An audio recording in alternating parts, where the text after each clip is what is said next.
Vale, doncs anem a començar. Molt bon dia.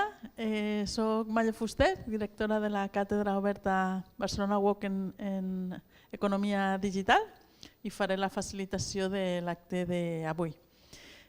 Avui estem celebrant el tercer seminari cap al Congrés d'Economia Feminista que tindrà lloc a Barcelona del 16 al 18 de març de l'any que ve.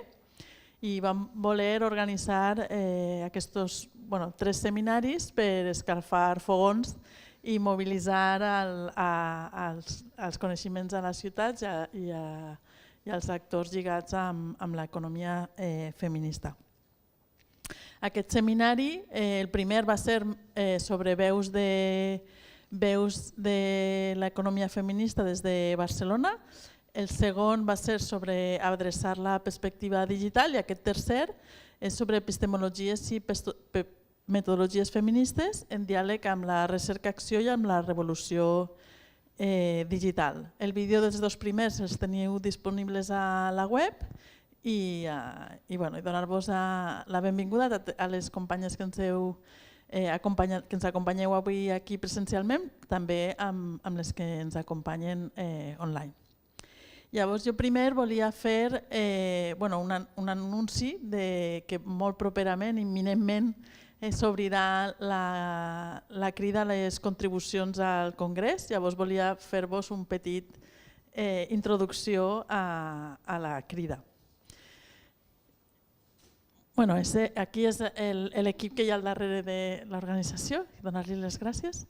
Llavors, el Congrés de l'any que ve a Barcelona en Economia Feminista és el 8è que es celebra, el primer que es celebra a Barcelona, i en aquest proper congrés el tema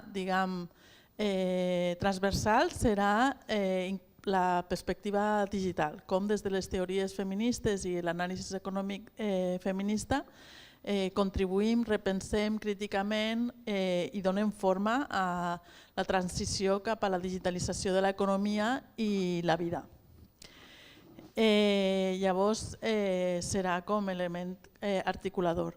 Però la primera cosa que destacaríem és que en continuïtat amb els congressos anteriors és la diversitat de fonts de coneixement, actores i fonts de trobada que tindrà el propi congrés, en el sentit que es diu Congrés d'Economia Feminista però desborda les fronteres de la universitat, en el sentit que no és únicament un congrés d'intercanvi de recerca i acadèmic, ho és, però no només és això, sinó també que es combina amb un espai d'encontre d'actors i actrius econòmiques i socioeconòmiques de l'àmbit de l'economia feminista i també un espai d'encontre i cocreació des de les lògiques digitals que es ve a dir com Open Space o Hackathon digital, perquè sí que aquest congrés serà el primer que dedicarà una atenció transversal i específica a la dimensió digital, però no volíem apropar-ho únicament com a temàtica, sinó també en què en el propi congrés experimentem amb nous principis organitzatius, noves formes de trobades que venen de la cultura digital i per això aquesta trilogia d'intercanvi acadèmic, encontre econòmic, però també com espai de cocreació digital. Respecte a les temàtiques, com deia, el congrés transversalment apunta a la qüestió digital, però llavors animem a que les contribucions que es facin d'alguna manera tracten d'analitzar aquesta dimensió en els diferents àmbits d'anàlisi, però el congrés serà bottom-up, en el sentit que nosaltres ara fem una crida, però en funció del que rebem acabarem configurant el programa d'una manera o d'una altra. I llavors n'hi ha uns eixos proposats de partida, però que no necessàriament els mantindrem després, sinó que hem definit aquests eixos per tractar d'organitzar les propostes a enviar. Però com dic, segons el que rebem, potser hi ha eixos que cauen o nous eixos que apareixen. Llavors, com els eixos de partida serà aquest d'economia digital feminista, que és un tema transversal, però igualment tindrà un eix propi, o potser té un eix propi, un eix de macroeconomia en el sentit dels grans processos econòmics i de la globalització i els grans àmbits de polítiques laborals i tota la crítica al sistema hegemònic capitalista i a l'anàlisi econòmic neoclàssic i tradicional. Un segon eix, li hem dit microeconomia, referit als models d'organització d'empresa, en el sentit de les unitats de producció i reproducció econòmica, en un sentit molt ampli. Tant en l'àmbit macroeconòmic com microeconòmic, amb la perspectiva d'abordar-ho des d'una crítica, una visió crítica als models hegemònics, però també una visió crítica i un anàlisi a les alternatives o les noves propostes d'una altra globalització o un altre model d'empresa, i incorporar l'anàlisi feminista d'aquestes noves formes o formes que sí que s'alinearien millor amb la igualtat de gènere i els principis de l'economia feminista. Un quart eix, que és el de cures, que de nou és molt transversal, és un element molt central i que està en molts altres àmbits, però està tan present en l'agenda actual que li hem dedicat un eix.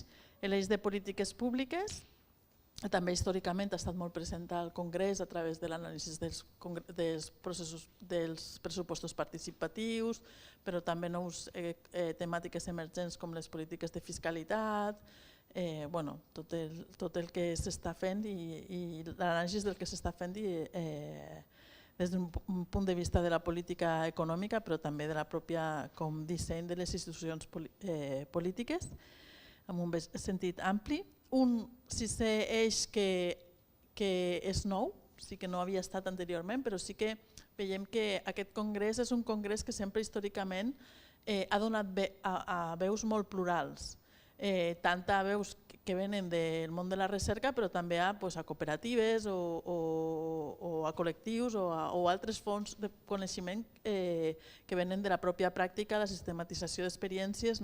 Llavors volíem també adreçar aquest element explícitament, sobre quines són les epistemologies i les metodologies que caracteritzarien en l'anàlisi feminista. I precisament aquest serà la temàtica del seminari d'avui, per obrir boca del tema i animar a que hi hagi contribucions per debatre i fer més explícit el que caracteritzarien com les metodologies i les epistemologies feministes i també les possibles tensions que poden haver-hi, com el vincle entre el món de la recerca i el món d'alternatives econòmiques i adreçar-les. I per últim, otros, en el sentit de si no vos sentiu còmodes en cap d'estos eixos, proposeu-ne altres.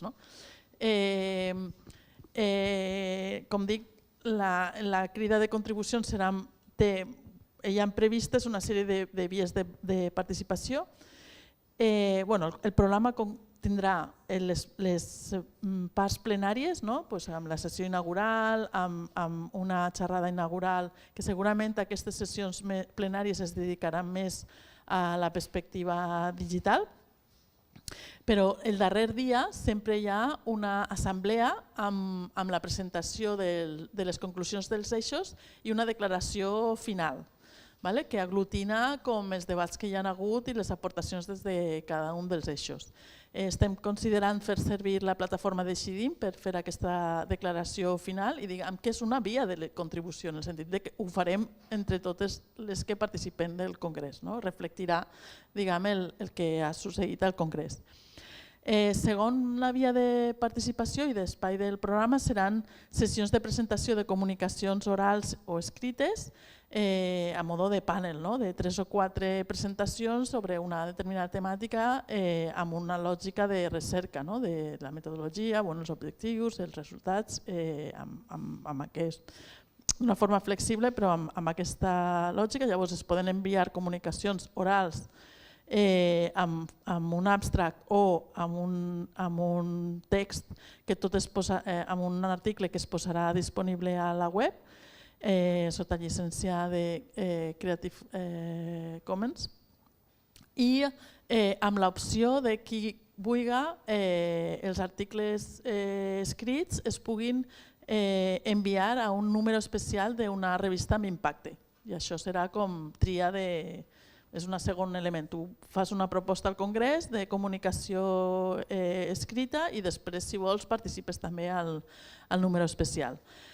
Una altra via de propostes és el tema dels pòsters, amb pòsters físics en què la persona també té l'oportunitat d'interactuar, presentar-ho i interactuar. Després n'hi ha la possibilitat de proposar tallers, debats o qualsevol altra activitat, presentació de llibres, o si teniu un projecte de recerca europeu i voleu fer una sessió de cocreació per un DAFO sobre una temàtica i vos resulta interessant fer-ho en el marc del Congrés. Aquest és un format més flexible o més divers que no el del panel de presentacions, llavors està obert a les propostes que hi arriben. També hi haurà una plaça d'expositores en el sentit que hi haurà un espai en el que cooperatives o col·lectius puguin ficar a disposició de les participants flyers o material per exposar l'activitat econòmica que ofereixen. I llavors serà com una plaça, com un punt d'una mena de fira d'exposicions. Comptarem també, els darrers dos venen més, com deia abans, la voluntat d'incorporar maneres de trobar-se que venen de la cultura digital. Llavors per això hi haurà una de les sales, cada una de les sales estarà dedicada a un eix i tot passarà en el mateix espai, però una de les sales serà a metodologia d'Open Space o espai obert, que és una metodologia que no defineix el programa in advance, o sigui, no hi ha una crida, sinó que durant els dies del Congrés, segons els temes que van sortint i que generen interès o les oportunitats que han sortit en el propi Congrés, se definiran la pròpia agenda de la trobada i té tota una metodologia com més autogestionada del programa in situ allà durant el Congrés. I també hi haurà una sessió d'un datathon, que és com una trobada de dades per reflectir sobre l'impacte d'igualtat de gènere dels processos de digitalització. Llavors aquí hi ha una crida a dades, hi ha una crida a jugar i visualitzar les dades per fer emergir nou coneixement, que és propi d'aquestes lògiques de cocreació de la cultura digital. Les propostes rebudes passaran a través d'uns comitès de selecció, les que són de gaire més acadèmiques de les comunicacions expostes. Els pòsters seran a través del comitè acadèmic, que és un comitè tant internacional com local, amb totes les universitats, amb representants i participants de totes les universitats catalanes i referents internacionals. I després n'hi haurà un comitè econòmic o socioeconòmic d'actors i actrius locals que ajudaran a definir el que és la part d'activitats que proposen aquesta tipologia de propostes. Tot es basarà en el coneixement obert, no farem llibre d'actes, sinó que els continguts dels abstracts, els escrits o les slides es faran disponibles a la web, a no ser que explícitament no es vulgui o es reclame no fer-ho. I aquesta seria, com dic, una petita introducció al que serà la crida, que serà imminent. Llavors ara podrem començar amb el seminari del motiu d'avui, d'epistemologies i metodologies feministes en diàleg amb la recerca-acció i amb la revolució digital, que volem així com animar a obrir boca de cara al Congrés. I jo estic superemocionada d'aquest seminari d'avui, em fa moltíssima il·lusió. I llavors comptem amb 4 persones que faran com una introducció cada una. La Bàrbara Biglia, de la Universitat de Rovira i Virgili, que porta treballant 2 dècades tant amb la recerca-acció com amb les metodologies feministes. La Maria Rodó, de la UB, que és experta en metodologies interseccionals i ens farà una aportació des d'aquesta perspectiva. L'Enric Senabre, que és postdoc a la UOC i que és molt expert, ha fet la tesi sobre metodologies de recerca-acció i de cocreació amb aquestes metodologies digitals que vos deia, i veure com es poden ficar en diàleg amb els apropaments feministes.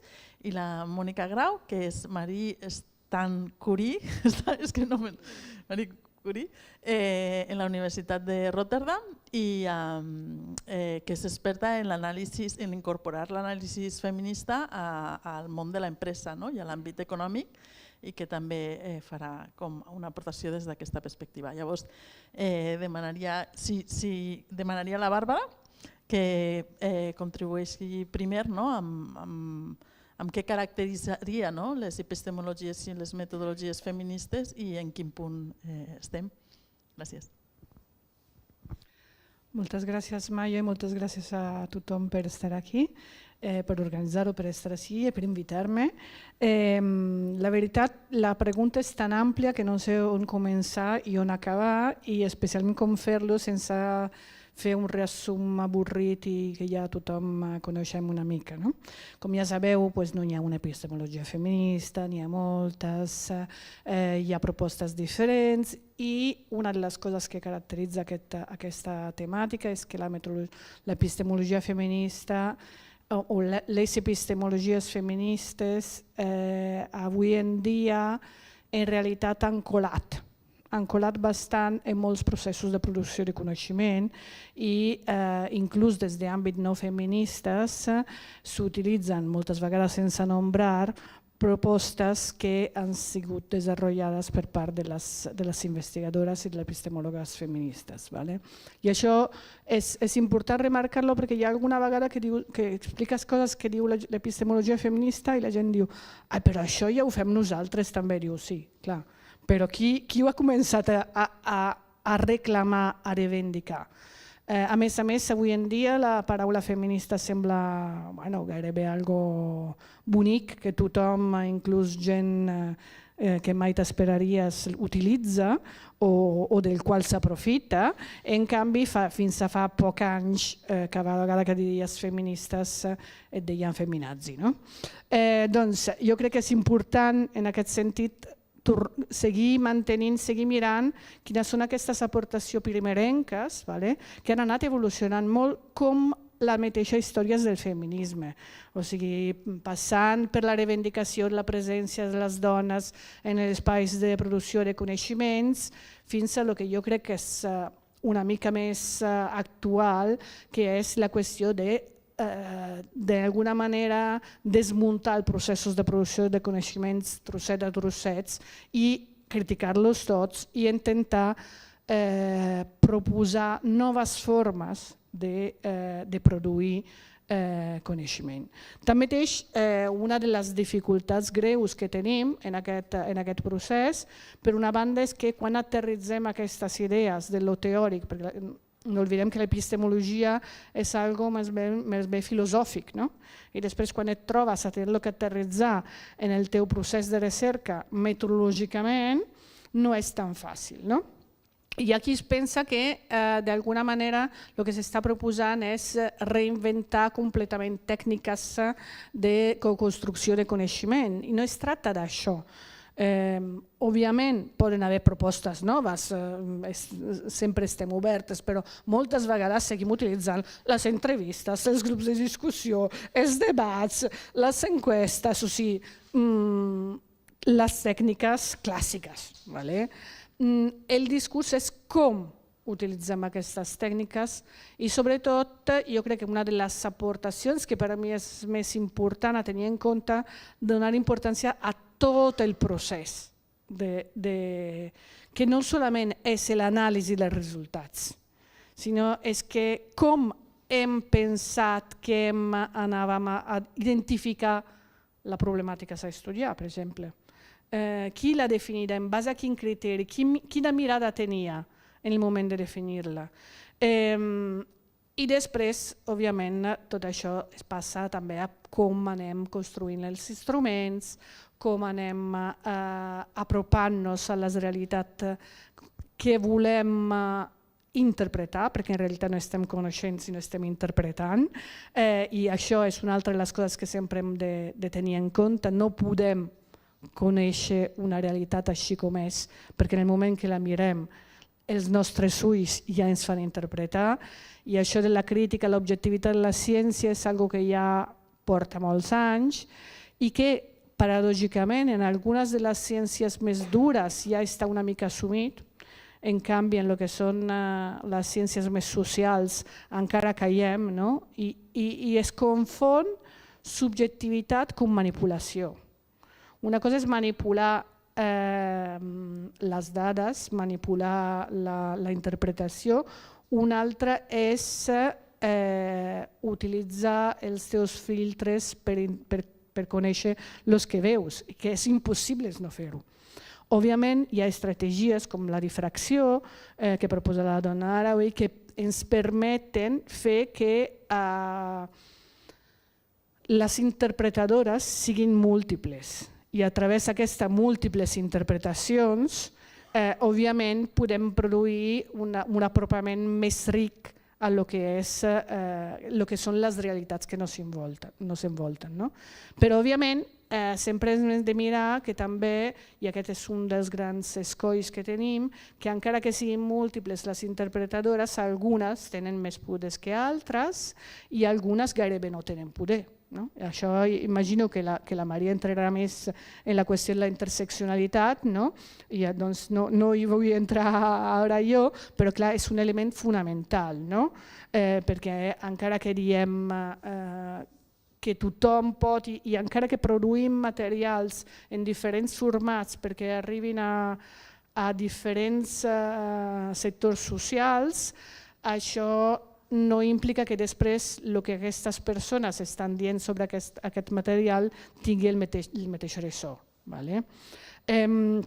Doncs en aquest sentit, un dels reptes bàsics que jo crec que tenim davant com a recercadores feministes és d'alguna manera com fer propi tot aquest procés i com fer que tots els nostres processos autocrítics no ens portin a ser finalment les que es consideren menys importants en aquest tema. O sigui, el que vull dir, avui en dia hi ha molta gent que diu jo faig metodologia feminista o jo treballo des d'una òptica feminista, però ho faig amb la mateixa verborrea i amb la mateixa posició de poder que ho feia amb una altra metodologia. I ara us dic que ho heu de fer així, perquè ho dic jo.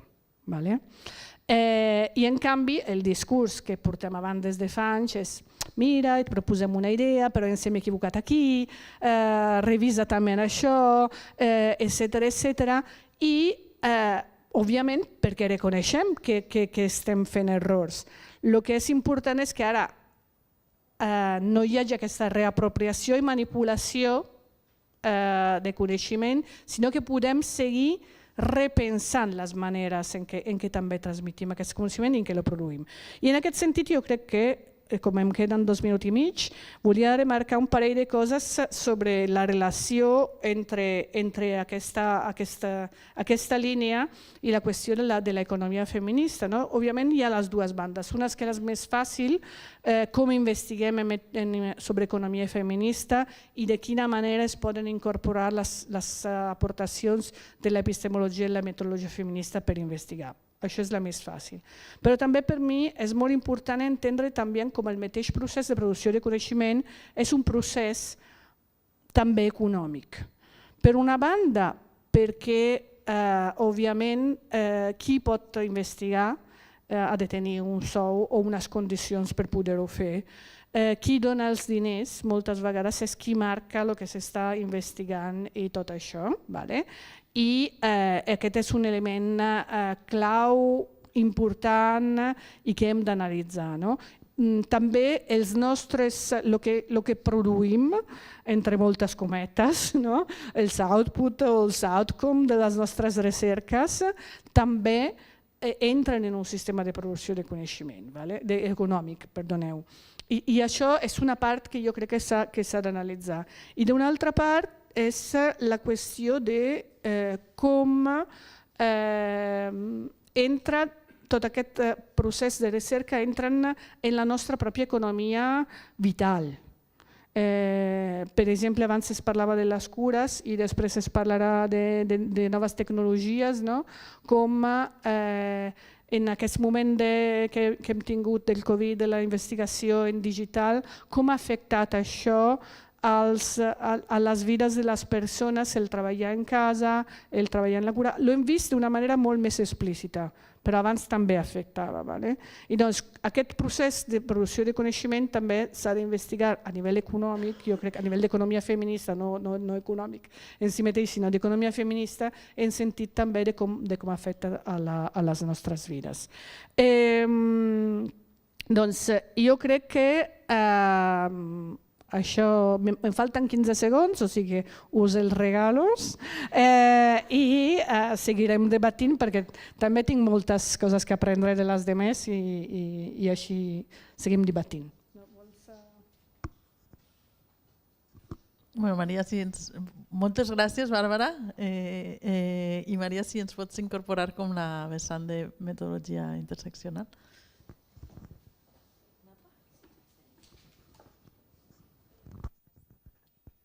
Hola, sí. Doncs bon dia i moltes gràcies primer per la invitació. Estic molt contenta de poder estar avui aquí, també com amb moltes ganes de sentir el debat que podem generar una mica entre totes.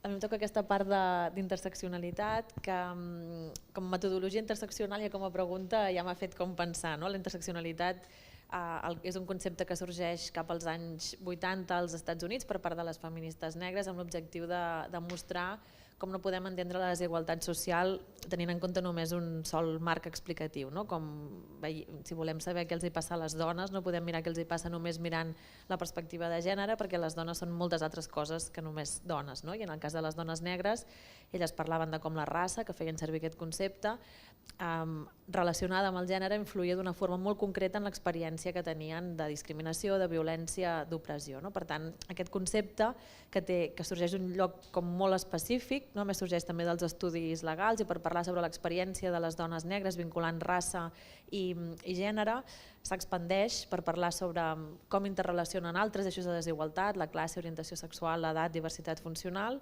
i també surt primera dels Estats Units i també es fa servir tant en l'àmbit acadèmic com en moviments socials com també en les institucions. Tenim que ara, per exemple, l'última modificació de la llei catalana del dret de les dones a erradicar la violència masclista incorpora aquest concepte d'interseccionalitat dintre de l'articulat, dient que no podem entendre la violència masclista i per tant tampoc podem fer polítiques públiques sobre violència masclista si no entenem que les dones i altres persones que pateixen discriminació per raons de gènere estan creuades també per altres eixos. Per tant, és un concepte que ja tenim com aquí incorporat també fins i tot en l'àmbit legal.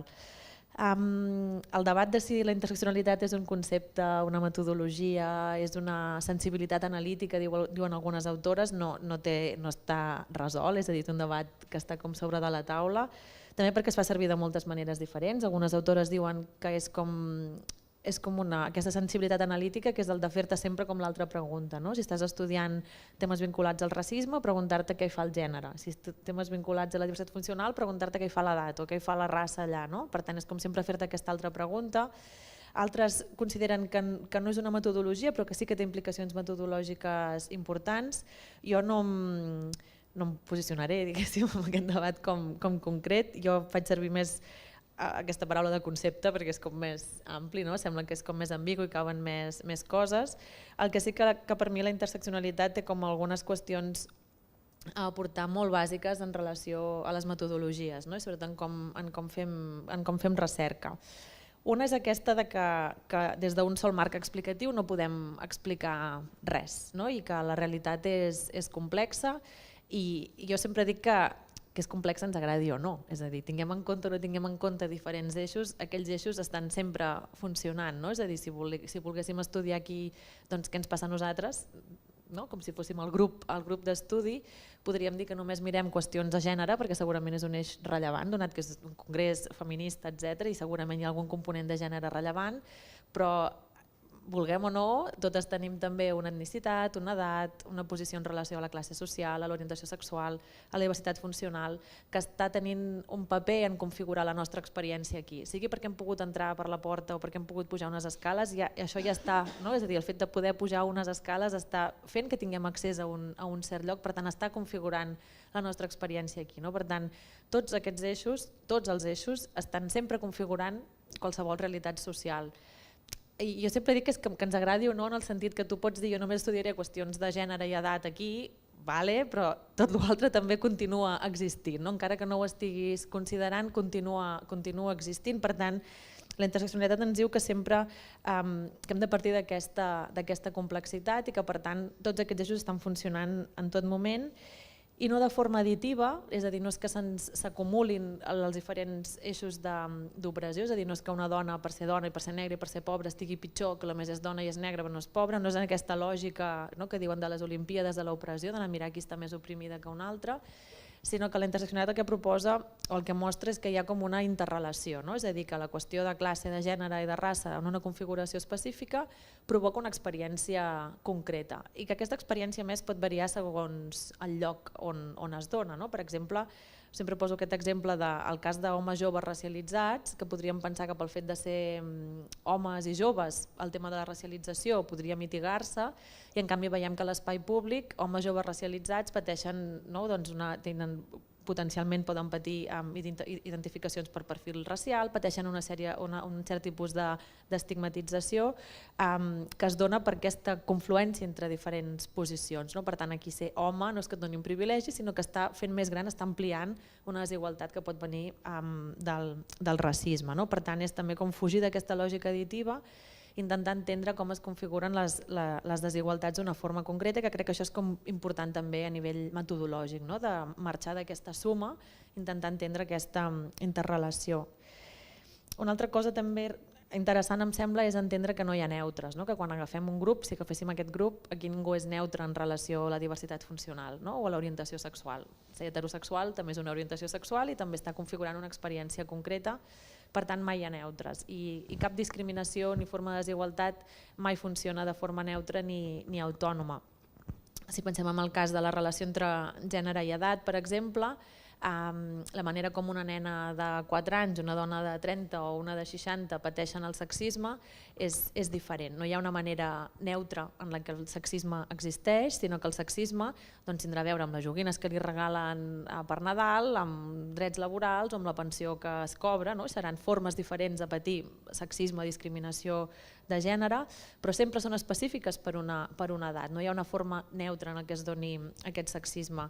Per tant, sempre tot estarà com interrelacionat. I aquest és com l'exemple fàcil de gènere i edat, però aquí pensem que aquesta nena també té una etnicitat, també té una classe social i que tot això farà que el sexisme que aquesta nena pateix es configuri d'una forma concreta i totes són concretes. És a dir, no hi ha una forma universal i llavors algunes de concretes, sinó que totes les formes són sempre concretes, encara que a vegades tinguem al cap formes neutres, que és, jo crec que la part de la interseccionalitat interessant a nivell metodològic és aquesta sensibilitat analítica de pensar, sempre estar-nos qüestionant quins neutres se'ns estan colant.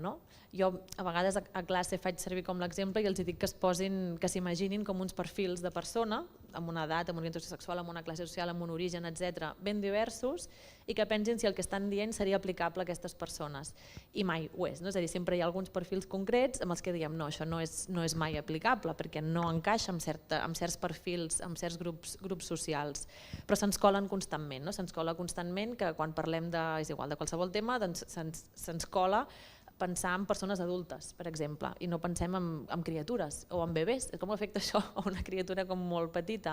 És difícil que ho estiguem pensant. Pensem en un congrés, potser no pensem, en aquest moment no estem pensant en criatures i tenim com la idea que totes les persones que hi participaran seran adultes, per exemple. Per tant, aquí se'ns estava colant un fals neutre, que és aquesta adultesa. I passa amb el gènere, passa amb l'origen, passa, per exemple, en pensar que tothom hi sent o que tothom parla una llengua concreta i entén aquella llengua. Doncs se'ns acostumen a colar tots aquests neutres i la interseccionalitat crec que ens ajuda a pensar, i jo sempre dic, sense fustigar-nos, és a dir, se'ns colen neutres a tothom i el que hem de fer és com aquest exercici constant d'anar-ho repensant sense fustigacions, que crec que això tampoc ens porta enlloc. I també això del fustigament, que crec que també ho hem de deixar una mica de banda i pensar que aquests errors que anem cometent i que els cometem totes, és també que la interseccionalitat ens mostra que estem sempre en posicions d'opressió i de privilegi alhora. I aquí això se'n vincula amb el que comentava també la Bàrbara de la posicionalitat, que és també una de les coses que porta les epistemologies feministes, que és pensar des d'on partim nosaltres. I moltes vegades aquests neutres que se'ns colen també venen de la nostra pròpia experiència. És a dir, jo el fet, jo soc blanca i soc dona i la meva experiència està configurada per aquestes dues qüestions alhora. I ser blanca tampoc fa que les discriminacions que jo pugui patir per ser dona siguin menys importants o siguin menys violentes. És a dir, una cosa tampoc treu l'altra, però és com aquesta dinàmica constant d'estar pensant que estem com simultàniament tenint experiències tant d'opressió de privilegi, que tenim constantment posicions d'opressió i de privilegi, també en el fer recerca, per exemple. És a dir, també des d'una perspectiva metodològica, pensar sempre quina és la nostra posició en relació a diferents eixos, com pot ser el gènere, però llavors hem de pensar això en relació al nostre origen, amb el tema de la llengua, per exemple, també crec que és un tema molt important, l'hegemonia angloamericana en relació a la producció de coneixement, com ens hi posicionem nosaltres, com això també està afectant la nostra posició.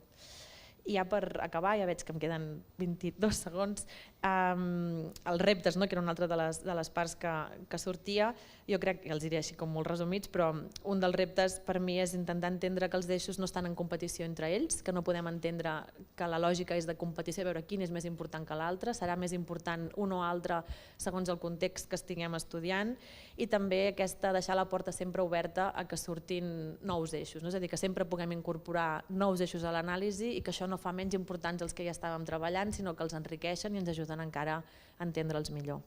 Ja està, merci.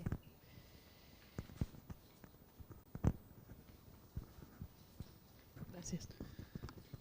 Moltes gràcies per la invitació i l'oportunitat de participar en aquest tercer seminari. I ho faré amb bàsicament dos temes que trobo molt interessant connectar i que es basen en la meva experiència els darrers anys treballant en metodologies de cocreació o de disseny participatiu i alhora, per al·lusions, amb tota la disrupció de les noves tecnologies, on també m'agradaria aixecar la bandera per les velles tecnologies o les velles metodologies i que no ens confongui potser de vegades el bosc de totes les oportunitats digitals, perquè crec que cal fer molta autoreflexió i molta autocrítica amb les eines, especialment. Però primer volia fer com una menció al gir participatiu de la recerca, com el titulava la Sheila Jasanoff, on he pogut, amb més gent, amb més persones que crec que estem i que és comú cada cop més treballant amb la visió de la persona recercaire com a persona facilitadora o cofacilitadora de dinàmiques de coneixement, amb tendències que crec que són molt rellevants i que estan aquí per quedar-se. I algunes potser són reinventar la roda, però d'altres crec que tenen coses interessants per l'impacte que poden tenir. Una d'elles és la ciència ciutadana.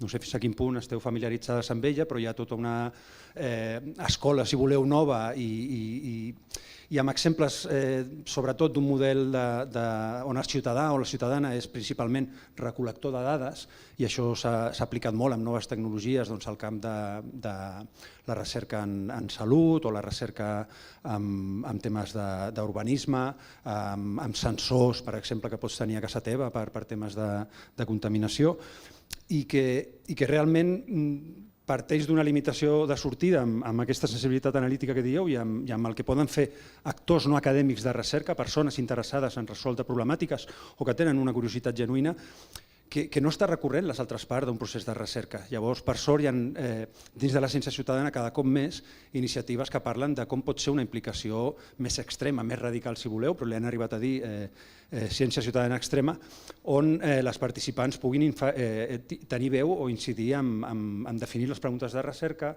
en entendre i, per tant, aportar també amb quines metodologies es fan servir, on hi hagi, de part d'una comunitat afectada o interessada, una implicació més completa, diguéssim, acompanyada o no per recercaires professionals.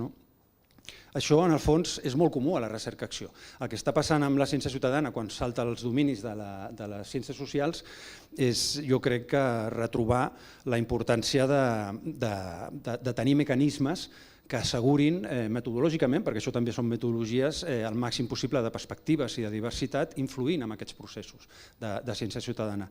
Llavors aquí crec que tampoc cal reinventar la roda o que es pot anar al que per mi ha sigut i per molta més gent amb la que treballo, descobrir els beneficis del disseny participatiu, de maneres de pensar que parteixen no potser de l'àmbit pur de les metodologies clàssiques de recerca, sinó el que els dissenyadors i les dissenyadores d'interacció, de poder donar veu al màxim possible de diversitats, moltes vegades davant d'una nova tecnologia, moltes vegades davant d'un nou servei.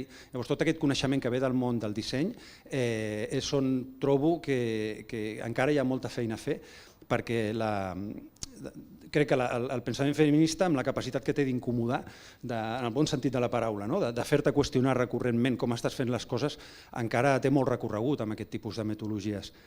I alhora que aquesta recerca fora de l'acadèmia o limítrofe o amb vasos comunicants en l'acadèmia es porta fent molt temps i per sort avui dia hi ha exemples molt vius quan es fa bon periodisme, ja sigui de dades o qualitatiu, però penso en la gent de sentit crític o Carro de Combate, es fa molta recerca també des de l'activisme, la gent col·laboradora de Fem Procomuns, ara vaig dir en nom d'exemples que són diversos, però que no estan dins de l'acadèmia, estan intentant resoldre problemàtiques, si voleu, a peu de carrer o en connexió amb comunitats.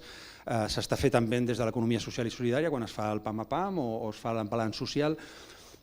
O sigui, la recerca, més enllà dels límits de l'acadèmia, crec que està experimentant un bon moment, però que no ens podem conformar o que cal encara moltes dosis d'autocrítica i d'autoreflexió sobre quines metodologies permeten aquesta diversitat de punts de vista. Això es pot posar amb exemples, jo els he viscut intentant, com deies abans, imaginem que anem a fer una recerca plegats, punts de partida on cadascú es posicioni, es visibilitzi, tinguem un moment com per saber si venim amb una perspectiva feminista o artística o creativa, no les vull posar al mateix nivell, però coses més enllà de lo quanti i lo quali, que òbviament simplifiquen massa el discurs. Però una cosa que té el pensament de disseny, per anar una miqueta a sintetitzar-ho, és generar moments de divergència, és a dir, on el màxim possible d'idees, de preguntes de recerca, de potencials metodologies es posin sobre la taula i després moments de convergència, on es prenen decisions comunes. Escolta, anem a per aquesta pregunta de recerca. O quina és l'eina que triarem per recollir dades plegades. Però aquests moments decisius moltes vegades tenen mecanismes massa senzills, o votem amb gomets o fem una ronda molt ràpida de decisió i a vegades es perd aquesta mirada interseccional, no s'està prou a peu de detall en com arribar a un bon port donant veu o sent conscient de les vulnerabilitats, les relacions de poder i la procedència. Llavors, aquesta figura de la persona recercaire com a facilitadora té, jo crec que la tasca afegida i sempre que crec que s'ha de fer bona ciència o bona recerca, doncs s'afegeix, òbviament, més complexitat i a nivell metodològic és on em trobo i crec que és compartit amb haver d'incomodar encara més o d'aprendre més com utilitzar tècniques concretes, o sigui, coses que són metodològiques per donar veu. Respecte a l'autocrítica i l'autoreflexió, no veig bé la llum.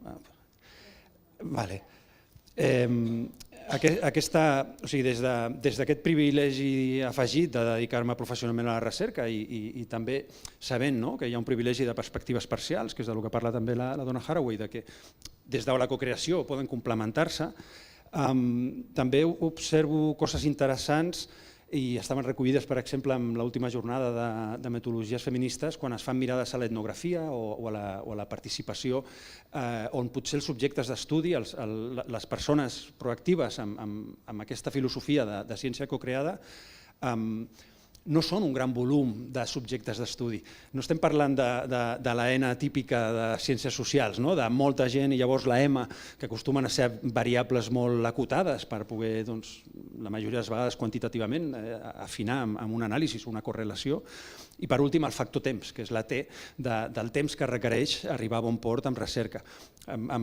Estic extremant una miqueta els exemples, però la N, la M i la T clàssiques o quantitatives en ciències socials estan tenint també, jo crec, posicions molt interessants en recerca en etnografia o en autoetnografia i tecnologia, que parteixen d'eines més petites, és a dir, des de l'auto, el dual o el tàndem, petites persones, fent recerca on la M és molt gran. La M és la complexitat no de variables, sinó del que comentaves, que se'ns creuen constantment posicionaments nostres i això és més complexa i potser la tasca no es resol amb un algoritme, no es resol amb eines. No vol dir que no pugui ser incompatible, tampoc vull forçar diferències, perquè les metodologies mixtes, que el quantitatiu i el qualitatiu s'ajudin, crec que és possible, crec que hi ha bons exemples. Però per últim, la T, el tema del temps. Crec que el component digital és un component accelerador. És un component que ens dona moltes possibilitats, però també pot generar biaixos en partir de dades que no han estat prou parlades quan arrencaven, que no hi ha un posicionament on aquestes desigualtats estiguin en el moment que es fa un anàlisi de correlacions, d'intentar entendre tendències amb dades massives. Llavors, jo crec que el que estan fent, per exemple, recercaires que treballen molt amb l'adquisició de noves tecnologies, com aquests gadgets, què us haig de dir? Cada cop la tecnologia la tenim més a prop del cos. Com experimentem aquesta invasió o progressiva incorporació de la tecnologia als nostres cossos i a les nostres vides, crec que és una tasca molt important, qualitativa i reflexiva, que si no es dona de la manera més àmplia possible, no permet mirades que després, quan s'analitzen visions quantitatives, permetin tornar-ho a enterrar en com em sento jo reflectida o reflectit davant d'aquest volum de dades tan gran. Hi ha un concepte de disseny justice, és una llàstima que al final no ha pogut venir un altre ponent que és expert en aquest tema, però és el concepte de la justícia dins del disseny, de referir-se una miqueta a com és Constança Sajarroc, els tinc que mencionar, però hi ha un altre concepte que també és molt interessant i era fins on volia arribar a nivell metodològic i acabo amb això, que és el de la injustícia epistèmica, que vol dir que moltes vegades davant de l'experta o l'expert, com a persones que podem tenir una curiositat i una capacitat amb més d'arribar a conclusions o establir resultats determinats, i això es veu molt amb la salut, com s'ha fet majoritàriament sobre homes i moltes vegades les dades no quadren, el diagnòstic no és bo i a sobre hi ha una fricció amb la persona experta mèdica o recercaire de torn. Llavors, crec que s'ha de girar cap a la justícia epistèmica, fent aquest esforç d'alguna manera de quines metodologies poden donar millor i de manera el més col·laborativa possible veu al primer punt de contacte amb la realitat, que són les dades personals i qualitatives i el coneixement personal. Ho deixo aquí, a temps. Moltes gràcies, Enric. Sí, excusar que Xaxa Constança Xoc havia d'acompanyar-nos avui, però té Covid, llavors no ha pogut volar des dels Estats Units, però igualment comptarem amb ella pel Congrés. O sigui que avui no ha pogut estar, però sí que serà l'any que ve. Bueno, pues muchas gracias. La verdad es que estoy muy emocionada de formar parte de la organización del Congreso, del próximo Congreso de Economía Feminista y de compartir este espacio con gente que admiro y aprendo cuando os escucho. Y la pregunta que me había pasado en mayo era que hablase de los marcos feministas para la economía, ¿no? Y entonces esta pregunta enseguida pues saca mi síndrome de la impostora de decir, pero ¿cómo voy a hablar de esto si yo tampoco soy experta en epistemología, a pesar de que mi doctorado es en una facultad de filosofía, pero no me considero filósofa, y además el tema es la deconstrucción desde el feminismo y desde la economía feminista del concepto de empresa, pero tampoco me considero economista y sin embargo pues aquí estoy hablando de economía feminista. El caso es que voy a intentar hacer como un poco este marco conceptual, aclarar ciertas nociones y sentar ciertas, supongo que bases que luego pues en el Congreso crearemos espacios de reflexión y profundización, etcétera. Entonces, me gustaría retomar un poco retomar el hilo de lo que comentaba Bárbara acerca de las epistemologías feministas, de que son plurales, ¿no? O sea, de que no es un cuerpo unitario, es una cosa que tenemos que recordarlo constantemente, y ya nos ha dicho además la María porque hay que recordarlo, porque neutro, o sea, una única cosa, lo unitario no existe como tal, ¿no?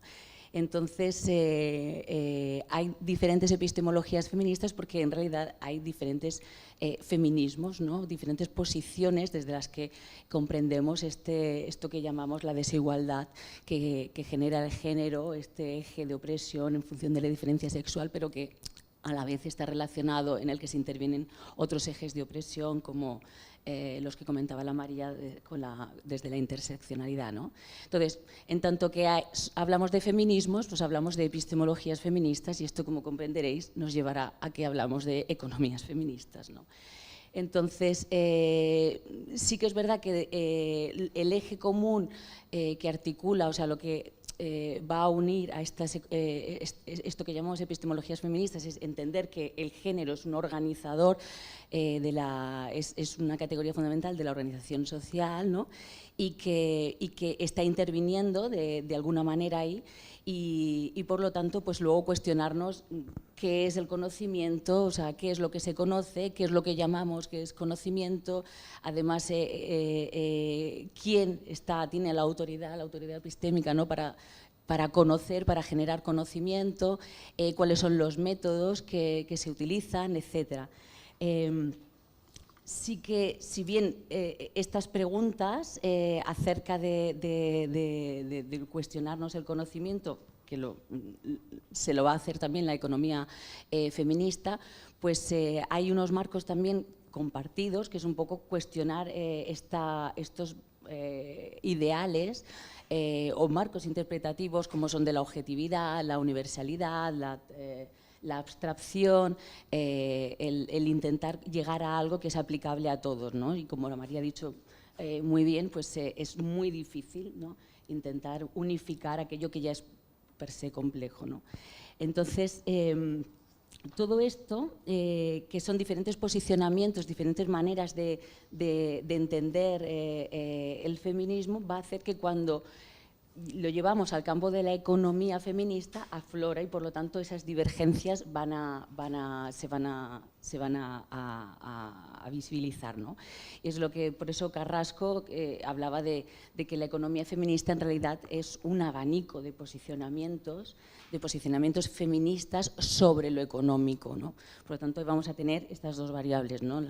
Lo feminista con lo económico, ¿no? Pero igual que en la epistemología feminista, el elemento en común que existe en estos diferentes posicionamientos feministas sobre lo económico es que el género es una categoría fundamental para entender cómo se ha configurado lo económico. Y hablo de lo económico en su sentido ontológico, ¿no? En la reflexión teórica de a qué se refiere aquello que pensamos por lo económico, ¿no?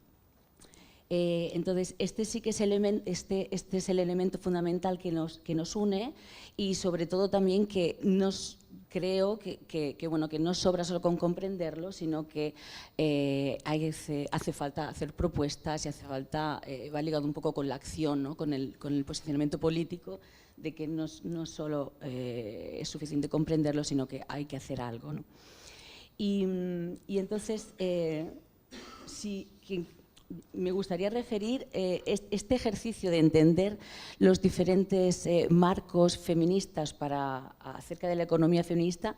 Yo lo he tomado como referencia en la tesis de Amaya, que la tesis doctoral de Amaya precisamente iba de esto. Luego lo ha seguido elaborando, pero hace una analogía muy clara entre diferentes epistemologías feministas y la implicación que tienen diferentes posicionamientos de la economía feminista, ¿no?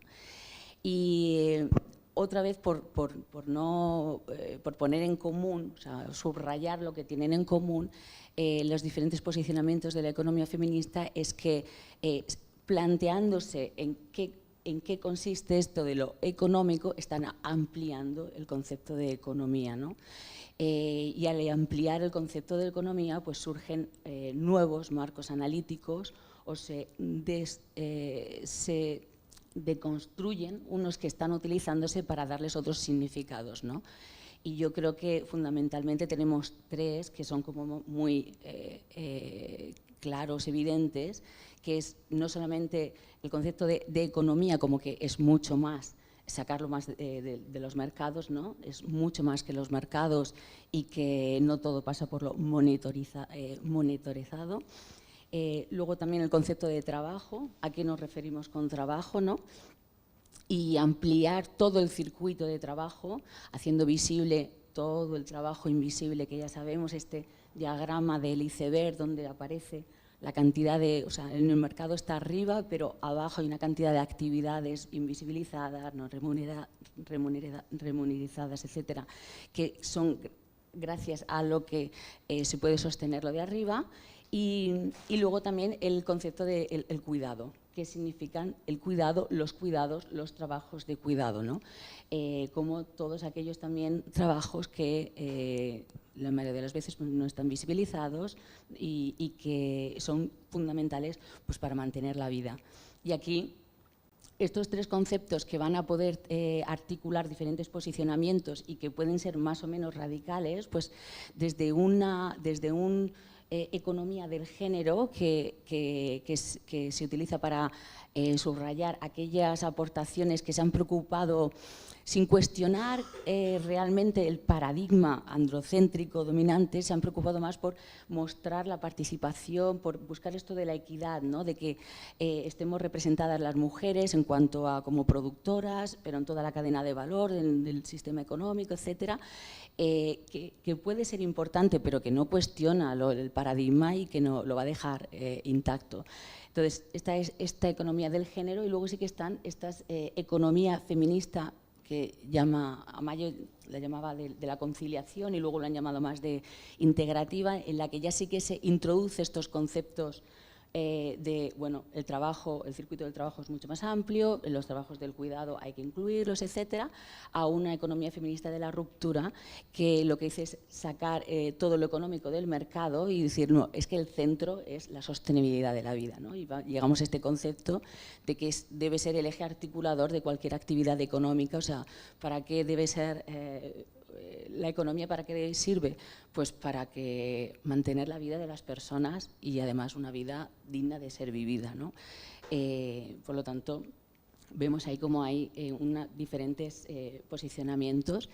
Y para concluir, me gustaría decir que bueno, que todo esto, en realidad la economía o las posiciones feministas sobre lo económico es relativamente reciente y por lo tanto es algo que está en creación y que tiene muchísimo sentido que esté constantemente en diálogo y en reflexión y discutiendo y demás, pero es que a todo esto se nos ha dejado y nos hemos dado cuenta en los últimos años que nos habíamos dejado apartado todo el aspecto digital, que es también está en la agenda de este próximo congreso, ¿no? ¿Qué pasa? O sea, si las posiciones feministas de lo económico ya era complejo, pues en lo digital todavía más, porque lo digital es todavía también muy complejo, muy amplio, ¿no?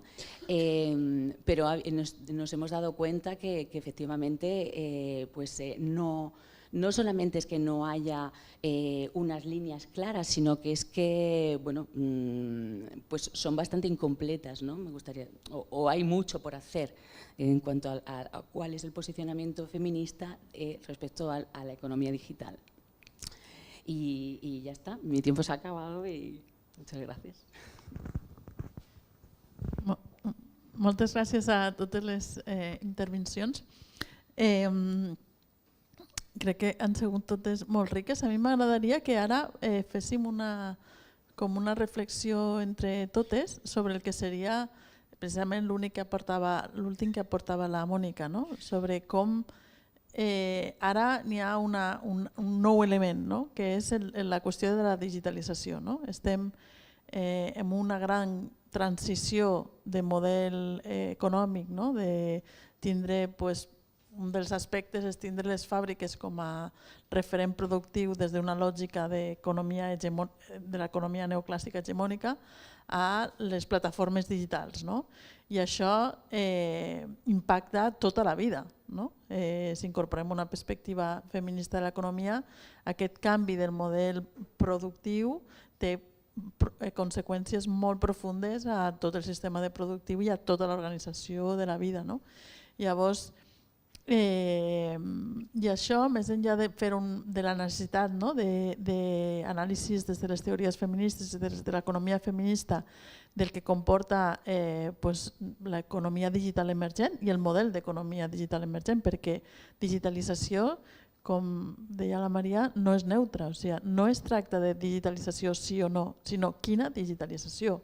I en aquests moments el model de digitalització que està imperant és un model molt extraccionista, molt capitalista, molt de concentració, molt més del poder, tant a nivell econòmic com de possibilitat de control. Llavors, com desenvolupar, la necessitat de desenvolupar com la lectura des de les teories feministes i l'economia feminista d'aquest procés, però avui estem reflexionant a nivell epistemològic i metodològic. Llavors, com ens interpel·la? El fet que ara gran part de les interaccions socials són mediades per la tecnologia i això canvia enormement les possibilitats de generar coneixement, perquè resulta que una de les característiques de la digitalització és generar traces digitals, és generar dades. Llavors ara, simplement un element, ara la possibilitat de fer anàlisis de dades a partir de dades que no recopiles, no tens que fer un esforç de recopilació de dades a través d'enquestes o entrevistes o el que siga, sinó que és que estan allà. Llavors, apareixen un ventall de possibilitats metodològiques molt més ampli a partir d'utilitzar el potencial de tot el que es genera. Això com d'una banda, però també com això canvia l'equilibri de poder entorn al coneixement. Ara, fins i tot les universitats entren en crisi perquè qui més accés té a dades són les grans plataformes digitals. O sigui, Amazon, Google o Uber tenen molt més dades de comportament de les que podrien generar moltes universitats. Llavors això genera un desequilibri molt més gran entorn a l'accés al coneixement. Però també n'hi ha elements positius, en el sentit que les noves tecnologies també estan permetent una major possibilitat de democratitzar o noves formes de democratitzar l'accés al coneixement a través de tot el tema de l'open access o a través de modalitats de cocreació com són la Wikipedia. O sigui que n'hi ha claroscuros, però sí que volia plantejar-vos que reflectim com la digitalització i aquesta digitalització, o quina digitalització, com seria una digitalització feminista, perquè precisament aquest procés vaja en afavorir epistemologies i metodologies feministes i no se'ns giri en contra i siga com un escenari molt pitjor. Bé, a veure, jo diré un parell de cosetes. Una és, parlant de tecnologia, processos de recerca, m'ha vingut al cap, per exemple, quan jo estava començant el meu doctorat, tu encara anaves a buscar els articles en les biblioteques, sacaves les revistes, llegies els articles, t'apuntaves cosetes, t'oblidaves d'apuntar el número de pàgina i 3 anys després, quan estaves fent la tesi, no sabies què fer d'aquella revista que no estava digitalitzada i estava allà, i doncs perdies, òbviament, un munt de temps per això. Però d'altra banda, també, per exemple, la tesi de llicenciatura, encara més vella, jo me'n recordo anar a fer entrevistes a Dero, a la carretera, perquè no tenia un duro, i penses, no, ara és molt més fàcil amb les noves tecnologies, per Skype pot entrevistar gent a tot el món i tot això. Però quan s'ha perdut justament amb la qüestió també del temps, no? O sigui, el fet de fer aquestes entrevistes amb aquest temps més llargs, poder reflexionar sobre això, pensar a qui vas a entrevistar, no vas a ser la primera persona perquè has d'arribar fins allà, ha de tenir un sentit tot això, també s'està perdent. No? Doncs jo crec que ja hem de reflexionar ni de pensar les noves tecnologies com algo ni són l'enemic ni són l'amic. No? O sigui, tenen aspectes positius però també tenen aspectes que jo crec que són negatius. I per a mi aquesta qüestió del temps en la recerca és un tema molt important perquè, que estaves comentant tu abans també, no? Perquè realment aquesta precipitació en la producció de coneixement ens porta també a algo que abans parlaves com dels big data, no? I a mi la pregunta que em ve és, estem coneixent o estem sabent? O sigui, tenim dates, però realment hem pogut entendre amb profunditat aquestes coses que estem coneixent, no? I estic dicotomitzant de propòsit d'una manera burda, si voleu, no? Però que sí que jo crec que aquí hi ha una reflexió que tindríem que pensar, perquè a més, totes aquestes big data, òbviament sabem que es basen moltíssim en algoritmes sexistes, o sigui, encara menys tenim control sobre els processos de producció d'aquestes dates, no? Sexistes, racistes, capacitistes, primermundistes, etc. Doncs encara menys, o sigui, encara més estem tenint moltíssimes dades però produïdes amb una finalitat que jo crec que no és la finalitat feminista. No? I per l'altra banda, inclús quan utilitzem aquests instruments tecnològics tenen algunes possibilitats molt grans, però per una altra com podem utilitzar-los d'una manera feminista en tot el procés sense caure en aquesta immediatesa, en aquest tenir que córrer darrere de les dades, tenir que donar respostes en 5 minuts. Així són algunes reflexions que se m'han ocorregut.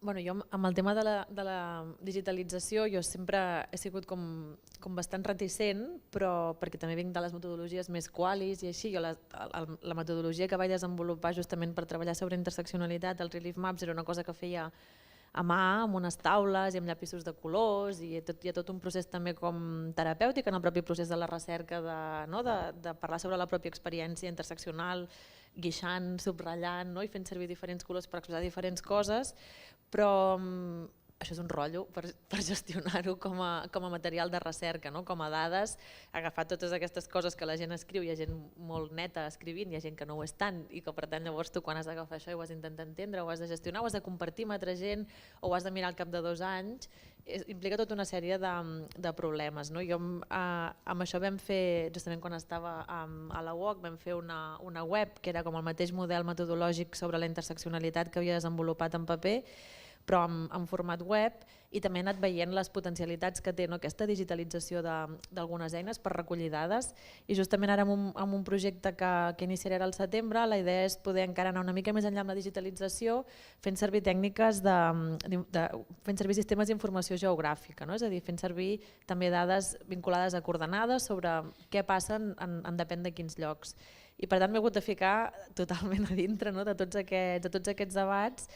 I una mica jo el que veig és que, per exemple, en fer servir dades de geolocalització, sistemes d'informació geogràfica i la relació amb les geografies feministes, per exemple, són com 2 mons. És a dir, hi ha 4 articles, sí que hi ha algunes persones al món que fan coses que vinculen els dos mons, però hi ha com una crítica tan gran des dels feminismes i la geografia crítica a fer servir totes aquestes eines, com pot ser unes coordenades, que hi ha molt pocs vincles, hi ha molt pocs ponts. Té tot el sentit del món perquè han sigut formes tradicionalment de control, es feien servir principalment per temes militars, és a dir, una cosa que sorgeix de l'àmbit militar, te'n vas, et gires directament, i han servit per controlar la ciutadania també, però jo crec que hem de poder-les, que ens les hem de poder apropiar també aquestes eines, que tant el món digital com aquestes eines que han servit per anar en contra nostra d'alguna manera ens les hem de poder apropiar, i per mi apropiar-me-les significa transformar-les, fer-les servir pels objectius que tenim, és a dir, fer-les servir des d'una mirada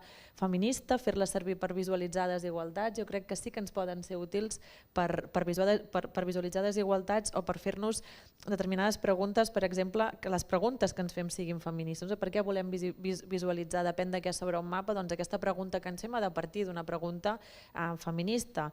La forma de recollida de dades pot ser participativa, no? Hi ha també tipus de contracartografies, no? I tota la cartografia crítica també com aporta també una mirada concreta sobre com es recullen les dades, sobre com s'analitzen i després com es visualitzen, i que puguem visualitzar també altres coses, no? Que no han estat mai presents en aquest món, no? De la geolocalització o la digitalització de certes eines tecnològiques per la recerca, com poden ser les emocions, que és amb el que jo em baso també per parlar de desigualtats, no? Com podem fer entrar aquests altres conceptes que formen més part del món qualitatiu, no? Com els podem fer servir també amb aquestes eines, que per mi també han de ser eines obertes, no? Per tant, hi ha aquí també tota una política que va vinculada a la política acadèmica, no? També de qui són aquestes eines, si són obertes, si són gratuïtes, qui les pot fer servir, on s'accedeix o no.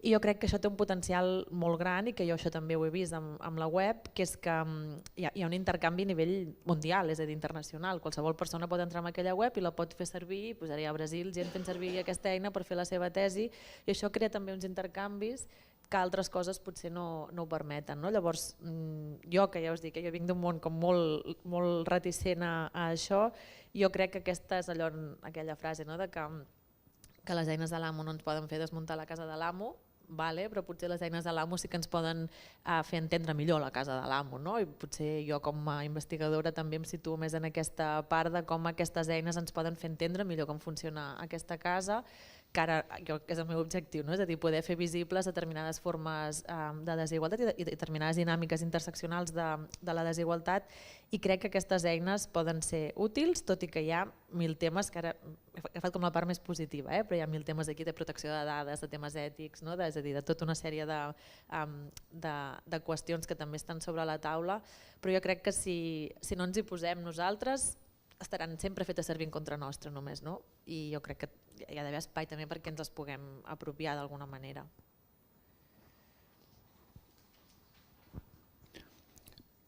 Reprenent una miqueta el tema que havia apuntat, que més que revolució digital jo parlaria de disrupció digital, i la potència que ha tingut per canviar maneres de relacionar-se, de pensar, i tendint cap a aquesta acceleració, simplificant molt, però la tecnologia com a algo que genera més eficiència, pot generar més eficiència, però potser la recerca com allò que tendeix a la complexitat, tendeix a la pregunta cíclica, al loop de tornar-te a repensar el que has fet.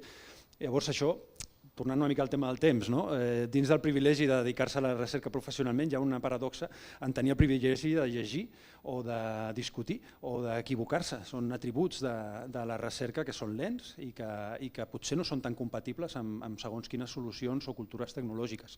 No vull extremar-ho així perquè crec que la cultura oberta i la cultura digital també em permet que hi hagin molts coneixements de com es fan les coses, els how-to típics tecnològics de com fer un programa, es van acabar traslladant en metodologies. Avui dia hi ha una riquesa, si busques i t'arriben normalment perquè ho has experimentat i llavors vas a la font, igual que, com deies, hi ha tot el tema del coneixement obert, on hi ha desigualtats encara molt grans entre el que serien datasets o col·leccions de dades quantitatives i una gran mancança de dades qualitatives.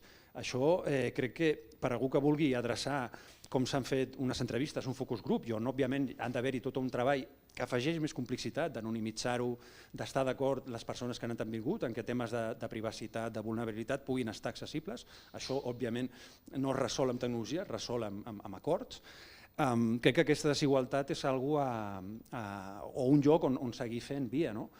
Hi ha un contrast molt interessant que em vaig trobar llegint un article de la Universitat del Bremen on 174 recercaires van en diferents equips de recerca i les normes del joc estaven des del principi ben estipulades, treballar amb el mateix dataset per falsejar o validar una hipòtesi molt comuna en ciències socials que té a veure si a major immigració més reticència a publicar ajuts socials. És un cas recurrent en ciències socials i l'experiment, si voleu, era treballeu independentment per veure amb grups que no es contacten entre ells si la hipòtesi aquesta és veritable o no o què trobeu. Crec que aquest esforç de concentració reflecteix molt bé el paper, ara és un preprint, encara no està publicat, però és molt interessant veure la dificultat i la divergència absoluta que va haver-hi entre tots els equips. Uns validaven la hipòtesi, altres es falsejaven, altres no arribaven a conclusions potents. I això ho contrasto amb una cosa arribada d'una altra font, que és el Quarterly Review. Algú va publicar un dataset qualitatiu de focus groups amb persones que treballaven entrevistes a dones diguéssim, matrones amb coneixements tradicionals a Nigèria. Això estava en un dataset de transcripcions d'aquests focus groups. Aquí és diferent, això era un monogràfic d'un article on cada grup tenia una interpretació complementària a l'altra, on la divergència de punts de vista donava una riquesa, perquè jo faig anàlisi temàtic, aquí hem fet una interpretació més d'anàlisi del discurs, i la riquesa em contrasta amb aquesta obsessió que trobo a l'altre paper per anar tots contra les mateixes dades i trobar-te que hi ha moltes assumpcions, el que dèiem abans, hi ha moltes mirades que tenim com a persones que no solucionen ni la tecnologia ni les dades per se. Llavors, no vull forçar tampoc les tensions perquè crec que les complementarietats, i torno a aquell cicle de dir, ostres, d'on han sortit aquestes dades i les persones involucrades s'hi senten reconegudes quan això passa després a mans de l'algoritme o d'identificar correlacions, coses que són molt potents. I després el punt de tornada, que crec que això és un tema més de comunicació de la ciència, però com podem dir que això ha repercutit en que les persones que se senten que formen part d'aquelles dades, encara que siguin un 1 entre milers, creuen que allò és encertat, que representa la realitat. Buscar aquestes complementaritats o aquesta barreja de mètodes quantitatius i qualitatius no és una qüestió de seleccionar coses i posar-les, no sé, perquè a priori sonen bé, sinó que és una cosa bastant més intrincat, bastant més complexa. Gracias. A ver, a mí me gustaría compartir dos reflexiones acerca de todo esto de la revolución digital y qué puede hacer los posicionamientos feministas. Y es que la primera, que ya la han comentado de alguna manera tanto Bárbara como María, era que lo digital per se pues, no es ni bueno ni malo, ¿no? O sea, es el uso, ¿no? Que se le dé, es el contexto en el que ha aparecido, nos comentaba María lo de en el contexto militar, la herramienta que ella va a utilizar, y ahora sin embargo el uso que le va a dar ella es totalmente diferente, ¿no? O sea que al final pues esa tecnología tiene una utilidad que puede ir en favor de aquello que decimos que es la sostenibilidad de la vida, ¿no? Y sin embargo apareció en un contexto totalmente diferente. O sea que a mí me encanta eso de que nos apropiemos, porque está ahí el valor de eso, qué valor le vamos a dar nosotras, ¿no? Desde nuestras posiciones, desde nuestros planteamientos y éticos, etcétera. O sea, cómo se va a reutilizar, ¿no? esta tecnología. Entonces, primero, eso, ver que tenemos que hacer este ejercicio de no demonizar nada a priori, sino de apropiarnos para darle el uso que es beneficioso para todos, ¿no?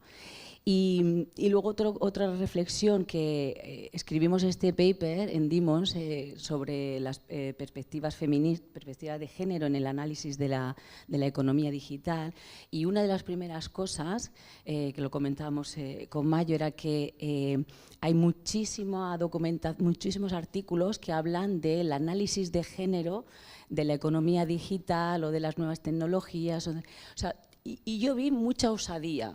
O sea, como que, para que nos entendamos, como que cualquiera hace un análisis de género de esto, ¿no? Y yo vi que había una carencia teórica en cuanto que, pero ¿a qué te estás refiriendo exactamente con este análisis de género, ¿no?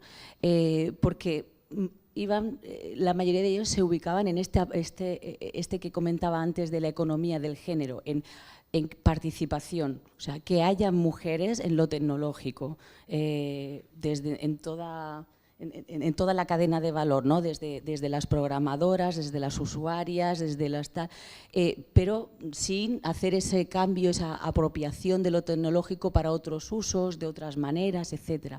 Y entonces, desde esta posición acrítica, que pienso que es porque quizás a lo mejor posiciones más críticas dicen no, es que lo digital no va con nosotros porque nosotros ya a priori esto va en contra, o no nos parece que es adecuado, pues precisamente como están estas posiciones críticas fuera, pues las que participan del discurso son posiciones más dentro del paradigma dominante y entonces, una de las cosas, por ejemplo, que se abordan más, que puedes encontrar más documentación, es el impacto positivo que tiene la digitalización en las formas de trabajo para las mujeres.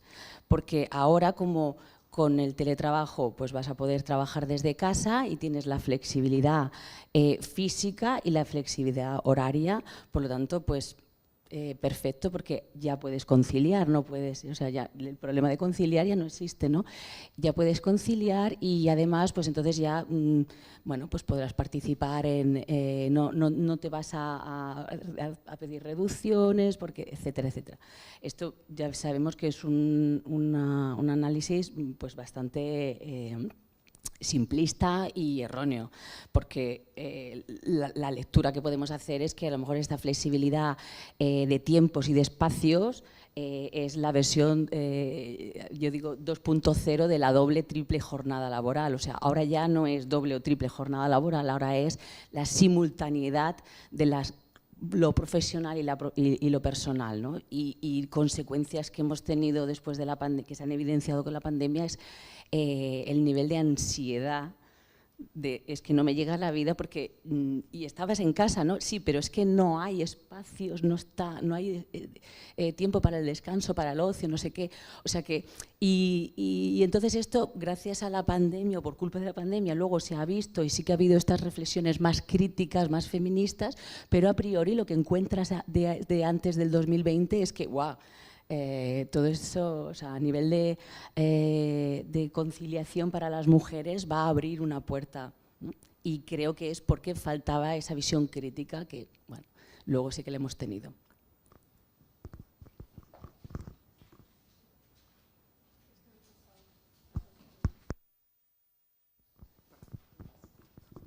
Bueno, moltíssimes gràcies per totes les aportacions. La veritat és que és super interessant. Ara tindríem quasi 30 minuts per debat.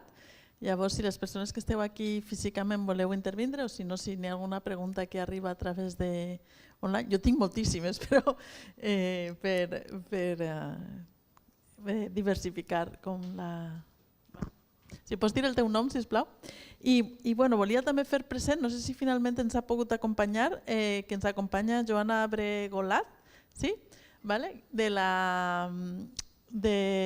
De l'experiència de l'Escola Popular Ecofeminista, de Cooperació, que sí que és cert que en els altres seminaris en contacte amb veus tant acadèmiques com no acadèmiques i en aquest ens ha quedat més acadèmic, però sí que volíem fer present com la importància de que en aquesta reflexió també vinguin com experiències com aquesta de l'Escola Popular que no necessàriament apliquen unes metodologies feministes però no necessàriament des de la universitat. Bueno, que vull... Hola. Vale. Hola a tothom, jo em dic Marina i m'ha semblat supersuggerent tota la taula, no sé si sabré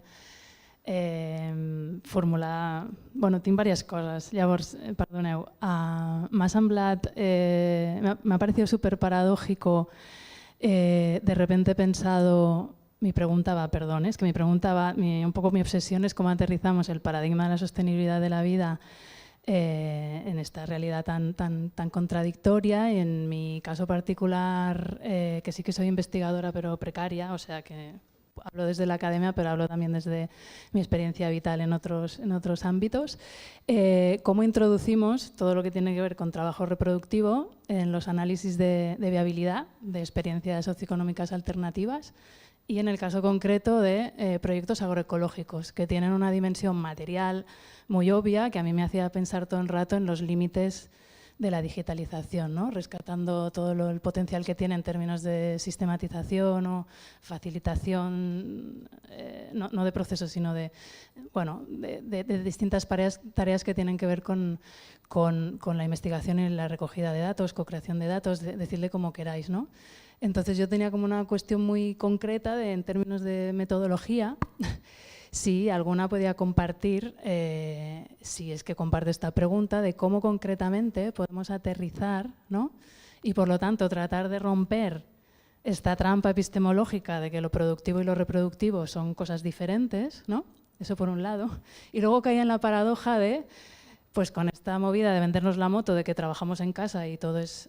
Hola, Nuria. Qué fuerte. Y podemos hacer todo en el mismo espacio, hasta qué punto estamos, ¿no? Es la paradoja de estamos rompiendo ¿no? esta división espacial de lo productivo y lo reproductivo, que no es así, ¿no? No sé si me explico. Es que tenía esa inquietud y luego he dicho, hostia, esto de la digitalización, que a mí me queda bastante fuera, confieso, o sea, no soy nada, me parecía muy paradójico. Y a ver, no sé si me he hecho entender. Y si tenía algo más... Bueno, si no, damos más voces y luego repito. Alguna altra pregunta? Com recollem dos, tres? Si no, ja reaccionem.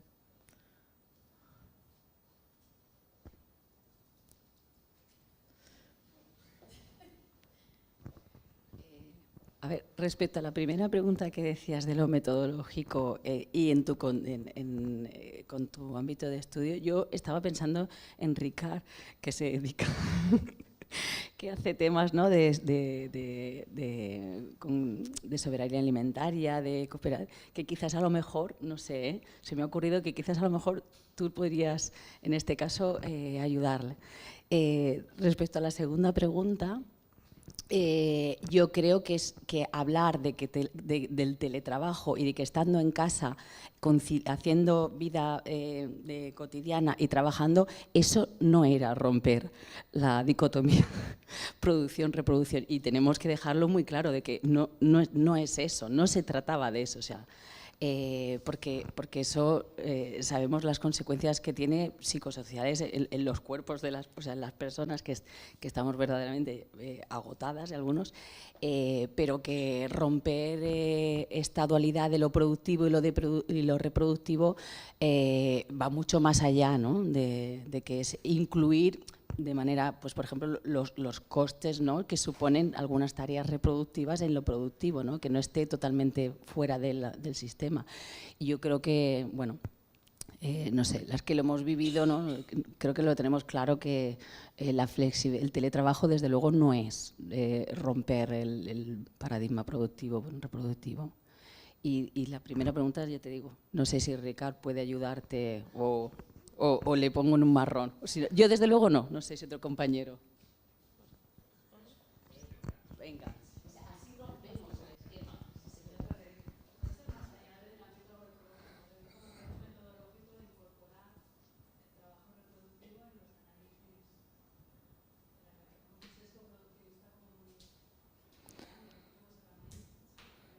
Sí. Bueno, no sé si te voy a responder a canvio català, que diré més ràpid. No sé si et respondré bé al que vols dir, però sí que és cert que a l'anàlisi de tots els processos de digitalització hi ha unes premisses bàsiques en l'àmbit agroecològic que es produeixen, que és que la pròpia idiosincràsia de l'organització cooperativista de les cooperatives generen processos d'exclusió precisament quan haurien de ser com més inclusives, en períodes on hi ha una... I això, hi ha gent aquí que ha tingut experiència en cooperatives que encara crec que ho podeu reforçar des d'un punt de vista també pràctic, no? En períodes que hi ha que anar nens petits que cuidar, o períodes amb persones que estan a l'atur, o persones que... O sigui, en realitat hi ha una dicotomia entre un procés que té un element econòmic que va lligat a l'alimentació amb elements de cures, de situacions delicades, amb què és excloent, i això és propi de la pròpia organització. Clar, la capa digital aquí no és gairebé significativa, però sí que és cert que els elements productius i reproductius de les cooperatives de consum agroecològic, i això hi ha gent que ho ha treballat molt més, com la gent de l'Aresta, etc., ho han posat com molt de manifest, i crec que és un element interessant. No, és que he vist que anaves a... No, estic. La idea era aquesta, la idea era contrastar amb com una organització que en principi hauria de crear dinàmiques a través de processos d'aprenentatge, de més solidaritat, etc., genera un contramissatge en la manera en què ho aplica, perquè no s'aplica. O sigui, al contrari, és excloent, i per mi sempre s'ha representat com una dicotomia molt gran, igual com si en un altre àmbit adoptéssim programari privatiu, quan en realitat els valors estan per un ús d'un programari més vinculat a elements de l'economia social, etc., amb procomuns, etc., que seria, al meu entendre, una perspectiva molt més feminista també. Sí, no sé, jo crec que a nivell pràctic, o sigui, primer de tot amb les preguntes que et fas, el que estàs buscant, i a partir d'ahí, per exemple, jo crec que pots pensar tant d'un punt de vista quanti o quali, abordar-lo, per exemple, si ho fas quantitativament, pensar de quina manera pots calcular els costos econòmics de la reproducció, no? Que segurament ja hi ha algunes maneres pensades i és seguir reflexionant en aquest sentit i, per exemple, posar-los en l'anàlisi. Si ho fas des d'un punt de vista més qualitatiu, jo què sé, hi ha tècniques també com les derives, per exemple, que fa anys han utilitzat les companyes de Madrid, que per cert, treballem en l'acadèmia però no som a l'acadèmia, també tenim una vida externa, que també es poden utilitzar. No sé, jo crec que no hi és una metodologia en si, sinó jo crec que si tu tens aquesta inquietud, és com fer que aquests elements surtin també, i no com a dates secundàries, i a més hem parlat d'això, sinó com a part conjunta. I després, si no la coneixes, Marta Barba ha fet una tesi sobre el tomàquet en Euskadi en perspectiva feminista. No sé si la tesi és en basc, però és una tia molt maca i crec que podria interessar-te. A mi m'agradaria també reflexionar. A veure, jo crec que l'element que necessitem aparatos analítics per no caure en només analitzar la part productiva, sinó en la pròpia concepció de l'econòmic i tot l'anàlisi no caiguem en analitzar la part productiva, sinó tot l'entramat i que estiga dirigit a la sostenibilitat de la vida, això és una cosa que hi ha abans d'internet. Però és que internet, jo crec que el que fa, o internet, fins a, si vols, la primera 2 dècades d'internet, o sobretot a partir de la segona part des del 2005, perquè n'hi ha hagut també, internet no ha sigut sempre el mateix, i internet també ha tingut com les seues fases i el seu equilibri de forces i de poder entorn a la governança d'internet. Però el que hi ha ara, la situació que hi ha ara, jo trobo que fa encara més important un anàlisi en perspectiva feminista de l'economia, en la lògica que tu dius, per diversos elements. Un, perquè n'hi ha un element estructural. Moltes vegades se'n parla que no n'hi ha digital gap en termes d'accés, que totes les dones com els homes tenim igualtat d'accés. Però si ahir mirem una miqueta més en fons, en termes de competències, només un 15% de dones estudien informàtica. O sigui, tot el que és, quan més digitalitzem, més s'incrementa la bretxa de competències o coneixements claus per poder operar en l'economia. Això suposarà transversalment una exclusió, marginalització, precarització de les dones estructuralment molt bèstia. També per la pròpia percepció del que es considera com coneixements tecnològics o competències tecnològiques que normalment són superandrocèntriques i molt masculinitzades. Això és la primera. La segona és l'element del teletreball. I el teletreball i es desfà la diferenciació entre l'espai de treball i el temps de treball i l'espai i el temps de no treball, que estàs a casa i a l'ordinador ho fas tot. I amb el WhatsApp fas tant coses de feina com coses de... Tot això que totes hem experimentat. Això, en la línia que apuntava la Mònica, n'hi ha bastant debat. N'hi ha autores que diuen que està tenint un efecte de millorar la conciliació perquè dona més flexibilitat temporal, n'hi ha altres que no, perquè altres que apunten que no, perquè està incrementant l'oferta de mercat de serveis de cures, però amb major precarització i molta segregació de gènere. O sigui, n'hi ha tot un debat, però n'hi ha un tercer element que moltes vegades no es posa...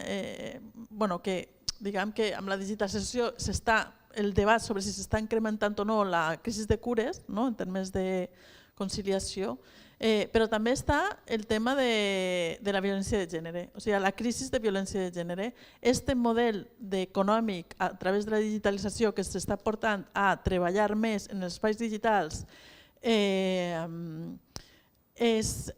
o treballar més a casa, precisament estem anant cap a un model econòmic que ens porta a estar més temps exposades en els dos espais que més està creixent la violència de gènere, en els espais digitals amb les violències digitals o a casa amb la violència tradicional històrica. Llavors, diguem que el meu anàlisi és que la digitalització està aguditzant enormement les violències masclistes i que també ho hauríem de tindre en compte això. Llavors, crec que reprenent el punt core del que vull dir, si abans ja era important l'apropament de l'anàlisi que considera tant lo productiu i lo reproductiu i l'anàlisi que fica l'economia al servei de la vida, amb la digitalització encara ho és més. I aquí crec que és més difícil. O sigui, sí que tenim tota una teoria, un anàlisi de l'economia cap al servei de la vida, però una tecnologia al servei de la vida encara ho tenim menys, perquè la tecnologia la concebim com una cosa més neutra, saps? Com molt més que l'economia. Com si fos algo que podem fer servir o no fer servir. Però tot el pensament i la conceptualització de la tecnologia i de lo digital tendeix a veure-ho com objecte, desvinculat de l'agenda, desvinculat dels processos, encara molt més, inclús nosaltres, els alternatius de lo digital, tenim moltes vegades visions molt objectivitzades o de la tecnologia com algo que pot existir independentment de l'agenda que hi hagi o les conseqüències que puga tenir, de desentendre-nos de la responsabilitat de l'ús que puga tindre. Això a un nivell, la concepció de lo tecnològic enormement androcèntrica, neutralitzada, i segon, la governança de la tecnologia i els coneixements tecnològics és molt més neoliberal, molt més desregulada, molt més problemàtica en la distribució de poders de lo que és l'economia. L'economia, mira que tenim un sistema financer internacional criminal i tot el que vulgueu, però és que el desenvolupament tecnològic i la governança d'internet tal com està prevista ara encara és pitjor. Llavors ahir necessitem com ficar-nos molt. Però també crec que la tecnologia, o sigui, no vull només donar un missatge negatiu, també la tecnologia ens pot fer donar eines per autoorganitzar-nos, per parar la ciudad, en el sentido de activarnos y decir hasta aquí. Jo em vull posar una mica a l'altra banda, però crec també que amb això de la digitalització i el treball a casa, a vegades ens n'oblidem que si ens posem en una perspectiva no androcèntrica, així és com s'ha fet sempre, com les dones sempre han treballat històricament. És a dir, que aquesta divisió entre públic i privat és una cosa relativament nova, relativament moderna o contemporània, però per exemple Mireia Bailina, que és una professora de geografia a l'Autònom, als anys 90 va fer un treball, una tesi sobre el treball a domicili, per exemple, sobretot en el món rural, de com les dones es portaven la feina dintre de casa i feien feines que podien ser en l'àmbit tèxtil, per exemple, o coses que es podien fer a dintre de casa, però que aquest treballar a dintre de casa és un tipus de treball que les dones històricament han fet sempre. Llavors, aquesta separació entre allò públic i allò privat i aquest treball remunerat com una cosa que fas que surts a casa, treballes, tornes a casa i allò es queda allà i allò es queda aquí, això no forma gaire part de l'experiència de les dones com històricament, i crec que és també una visió com molt androcèntrica del que ha de ser un treball i l'altre. Que ens pugui portar conseqüències negatives és una cosa que hem de valorar, però sobretot durant la pandèmia i el confinament. Però crec que hem de sortir d'aquesta lògica androcèntrica de que el treball remunerat es fa fora de casa, el domèstic es fa dintre, que hi ha com aquestes esferes tan separades que no tenen gaire a veure amb l'experiència quotidiana de les dones, que sempre s'han emportat criatures a treballar al camp o on fos, és a dir, que aquesta relació entre el món públic i privat, el món productiu i reproductiu, en l'experiència de les dones sempre ha estat com molt imbrincada. Llavors a mi em sembla interessant, si la digitalització ens porta cap aquí, pensar-ho, però des de la perspectiva de l'experiència de les dones, no volent reproduir el model masculí de separació entre allò públic i allò privat. I també crec que vinculat amb això el tema de la tecnologia, que a vegades quan pensem en tecnologia pensem en historietes d'aquestes, o en ordinadors, o en certs tipus això que deies dels gadgets aquests, però tecnologia també és una rentadora o és un rentaplats, i que a vegades també quan parlem de tecnologia no pensem en aquestes tecnologies que han facilitat la vida enormement a les dones. És a dir, jo m'imagino rentar uns llençols a mà, segurament no podria estar avui aquí si hagués d'estar rentant els llençols meus, els meus fills, etc. a mà, a la setmana, o si hagués d'estar fent tota una sèrie de feines domèstiques que això em facilita. I com la tecnologia en aquest àmbit domèstic no treu feina a ningú perquè ningú cobrava per fer-la, és a dir, jo no hagués cobrat per rentar el llençol a mà, si me'l renta la rentadora jo simplement tinc un espai més buit a la meva vida, una feina que no he de fer. Crec que també és interessant des d'una perspectiva feminista pensar com la tecnologia sí que ens beneficia a les dones en altres àmbits de la vida, i crec que en el treball domèstic hi ha un munt de coses que ens faciliten la vida en relació al treball domèstic. I també amb el que deies, Marina, de com podem incorporar això, tot el tema aquest més reproductiu en aquestes anàlisis. Jo una pregunta que faig molt és el què fa possible que avui estiguem aquí. És a dir, quan estem en un àmbit productiu com és aquest d'ara avui, què fa possible que avui estiguem aquí, i pensar-ho de forma tan acumulada en el temps, és a dir, algú va haver de gestar, de parir, em va haver de cuidar, és a dir, perquè jo avui estigui aquí, si ningú m'hagués gestat, no m'hagués parit o no m'haguessin alimentat quan era un bebè de 3 mesos, jo avui no podria estar aquí. Per tant, totes les cures que porto acumulades al meu cos, qui les ha fet, quin treball han implicat, quina feina, quina energia s'ha dedicat perquè jo avui pugui estar aquí més o menys sana, diguéssim, o cuerda, també, és a dir, què ha permès que jo avui estigui aquí i què està permetent que jo estigui aquí simultàniament. És a dir, les meves criatures, si haguessin d'estar aquí, segurament jo no podria estar aquí parlant. Per tant, hi ha una escola, per tant, hi ha serveis públics també que estan facilitant que jo avui pugui estar aquí, perquè una cosa que és responsabilitat meva, compartida, però també meva, està assumint una altra persona, com pot ser les mestres dels meus fills, per exemple. Per tant, què fa possible que jo avui estigui aquí? A mi és una pregunta que m'ajuda, pensant tot aquest iceberg que deies, Mònica, de tot això que aguanta aquest seminari d'avui, què aguanta això d'avui, doncs poder pensar i posar nom a totes aquestes coses que estan aguantant això, que tenen a veure amb lo reproductiu, és una possibilitat, una manera de pensar en aquesta relació entre els dos àmbits.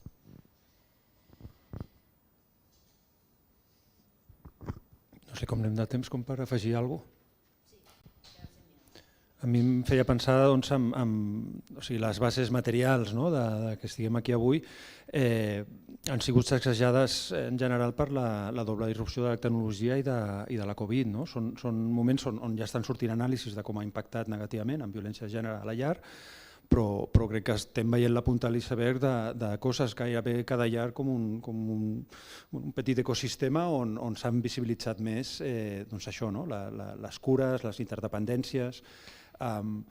Llavors, a efectes d'alguna que ara estic dient i és personal, pot ser extrapolable o no, crec que hi ha un camp de recerca que s'hauria d'activar i que hauria de trobar coses que encara són molt recents, per tant el factor temps un altre cop.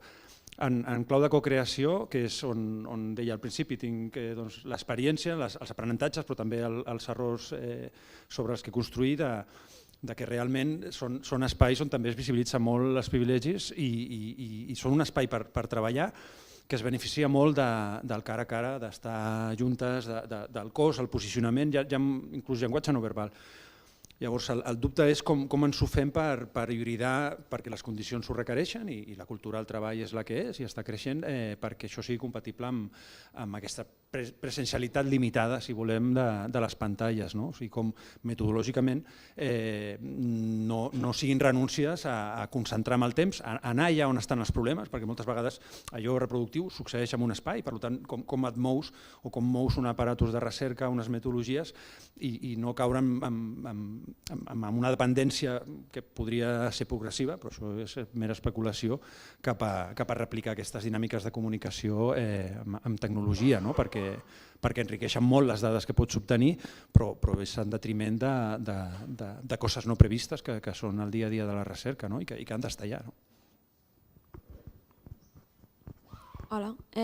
Primer de tot, com donar-vos les gràcies per totes les reflexions que heu fet, són molt interessants i realment he omplert com 2 pàgines o 3 de punts. També com dir que sou persones de les quals jo m'he format llegint-vos i també com té aquest punt extra de poder-vos escoltar i que s'agraeix moltíssim. Jo tinc com és que diria una reflexió que en lloc d'una pregunta ja em sento un senyoro fent aquesta afirmació, però crec que sí que té una pregunta implícita. Quan parlem de qüestions digitals, a mi sempre em ve, per una banda, el que comentava ara, el tema de la qüestió del temps, però també la qüestió ambiental, per la part de tots els processos extractius que n'hi ha darrere i també al final com estem entenent els processos de digitalització, que van molt vinculats a la perspectiva privada, a la perspectiva productivista i al final en com ens relacionem amb aquestes tecnologies, que han de ser una eina per assolir coses i no tant les visibilitzem com un comú urbà, com podria ser una perspectiva interessant i com a mínim a mi des dels ecofeminismes em sembla clau. I llavors, mentre aquesta idea de les rentadores ens han facilitat la vida i ens faciliten molts processos en la nostra vida, però hem de tenir una rentadora totes les persones a casa nostra, hem de plantejar que sigui una cosa compartida. Poso l'exemple de rentadores perquè és una cosa que sempre dic a les xerrades, però el tema de la internet, com accedim? Ens hem acostumat a totes tenir un ordinador a casa i que aquest ordinador tingui una obsolescència programada, n'hi hagi una millora tecnològica cada X temps, però també sabem que n'hi ha unes limitacions físiques i de materials vinculades a tota aquesta extensió tecnològica. Com fem que l'arribada d'aquestes eines no es produeixi des d'una perspectiva individual, sinó que sigui col·lectiva i que tingui al cap també els límits d'ús. Perquè ara mateix tu tens un disc dur i en el teu disc dur creus que entrarà tot, però segurament acabis tenint molts discs durs al llarg de la vida i serà un coneixement que tu acumules per tu. Com fem que aquestes bases de dades siguin compartides, que estiguin desmercantilitzades, òbviament, i que estiguin enteses de potser hem de tendir un altre cop a tenir un ordinador a la biblioteca i que tots en fem ús comú? O sigui, com fer aquestes vinculacions? No sé si se m'està entenent o no, m'estic posant nerviosa, però això.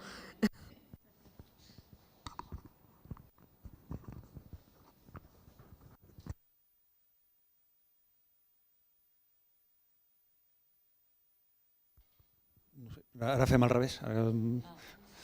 Doncs començar amb que crec que les bases materials de la tecnologia que tenim és una oportunitat on tornar una miqueta al que deia la Mayo, hi ha una vida d'internet, que originàriament era la internet d'escriure i llegir, Read, Write, Web, on la limitació tecnològica, si volem, crec que era més favorable a identitats barrejades, a la conversa, a coses que tenien un altre tempo de reflexió.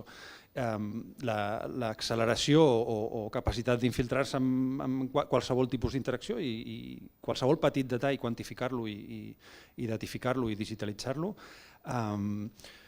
crec que al final apunta a qüestions personals, o sigui, com et posiciones tu i com vas aprenent a apartar el soroll, a fer d'alguna manera que el teu focus no sigui distret, perquè al final és una problemàtica d'atenció, no? Ja sigui recercaire o ja siguis un usuari amb altres necessitats. Llavors, crec que això ara vivim amb l'abundància material de capacitat de processament, de capacitat d'accedir a continguts, però si ho penséssim més com un bé escàs o circumstancial, potser en faríem usos amb una altra temporalitat, i no ens distraurien alguns cants de sirena que crec que a dia d'avui són els que generen un soroll poc productiu i productiu també.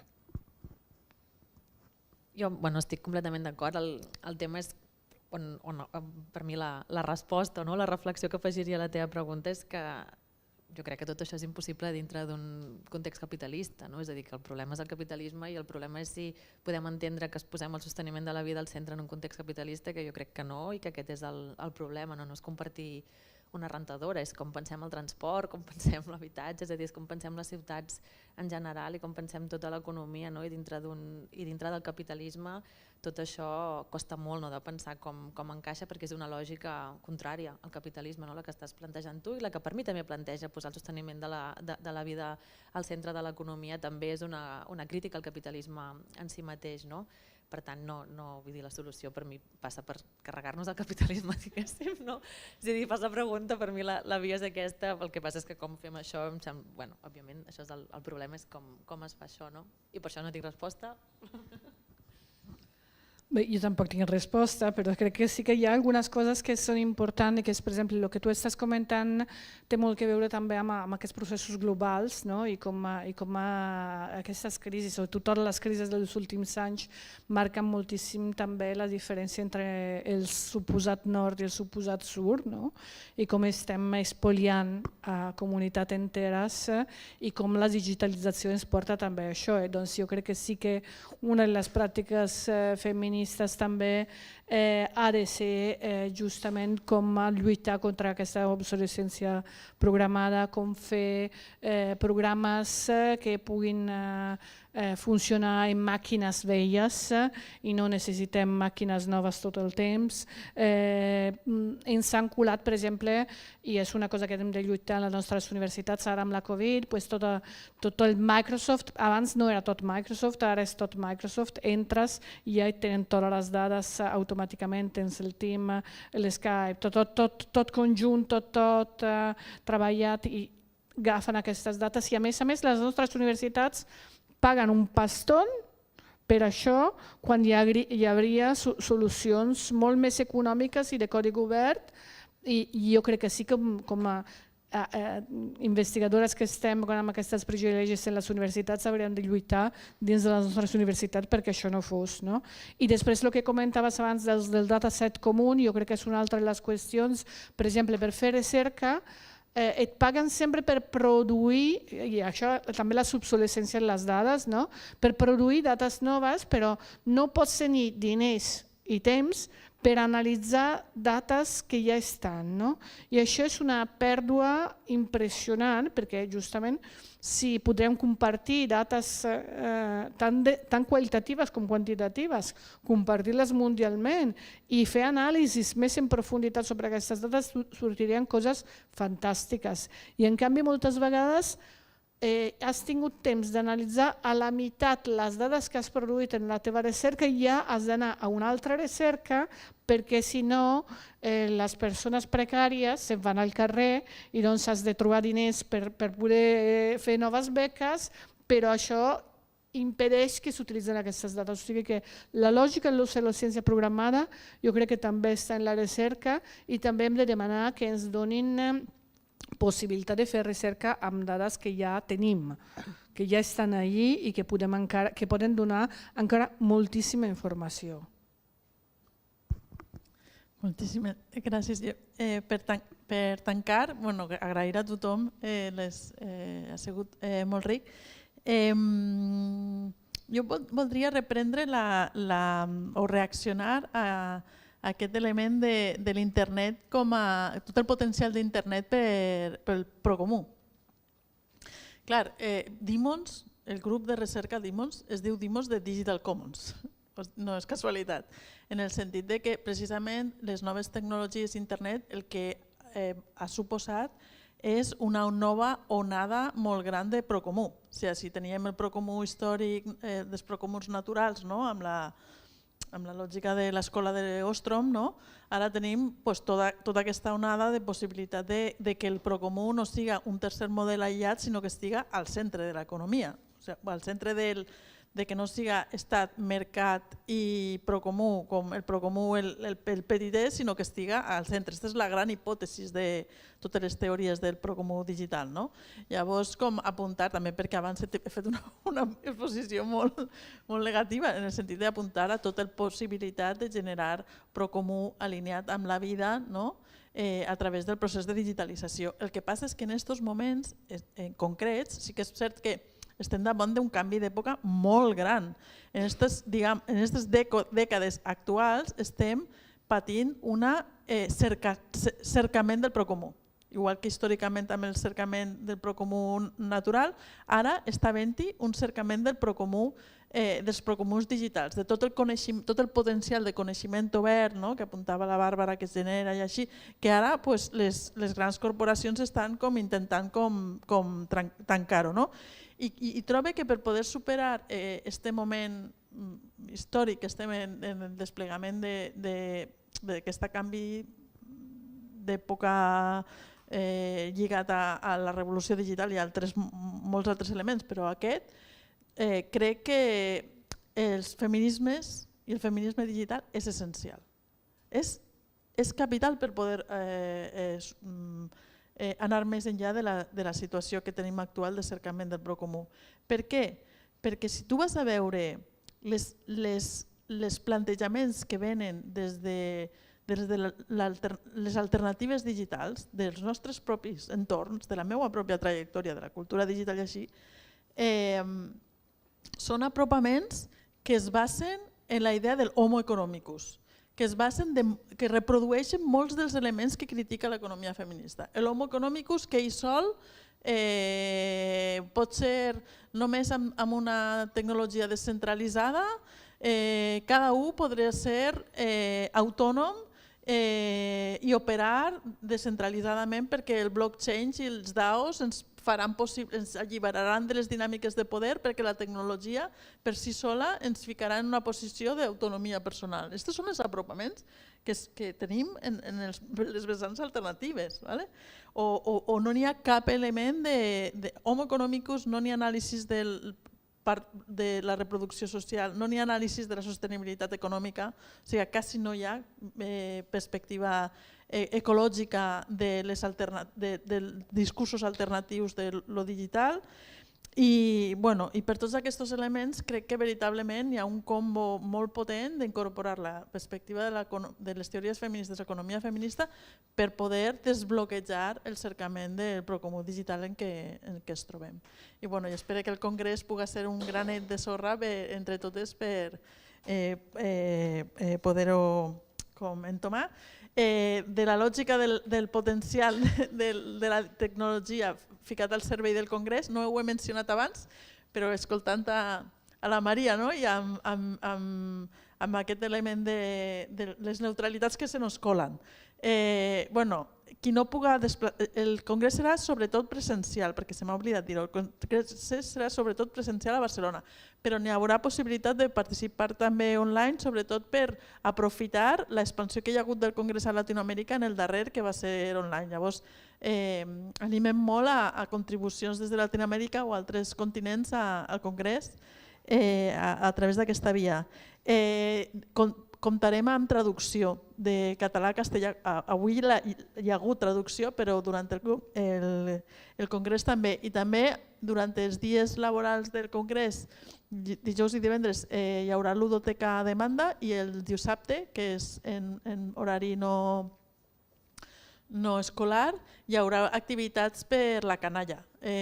Llavors, com que això, que també ja estan adreçant a altres edats. Moltes gràcies.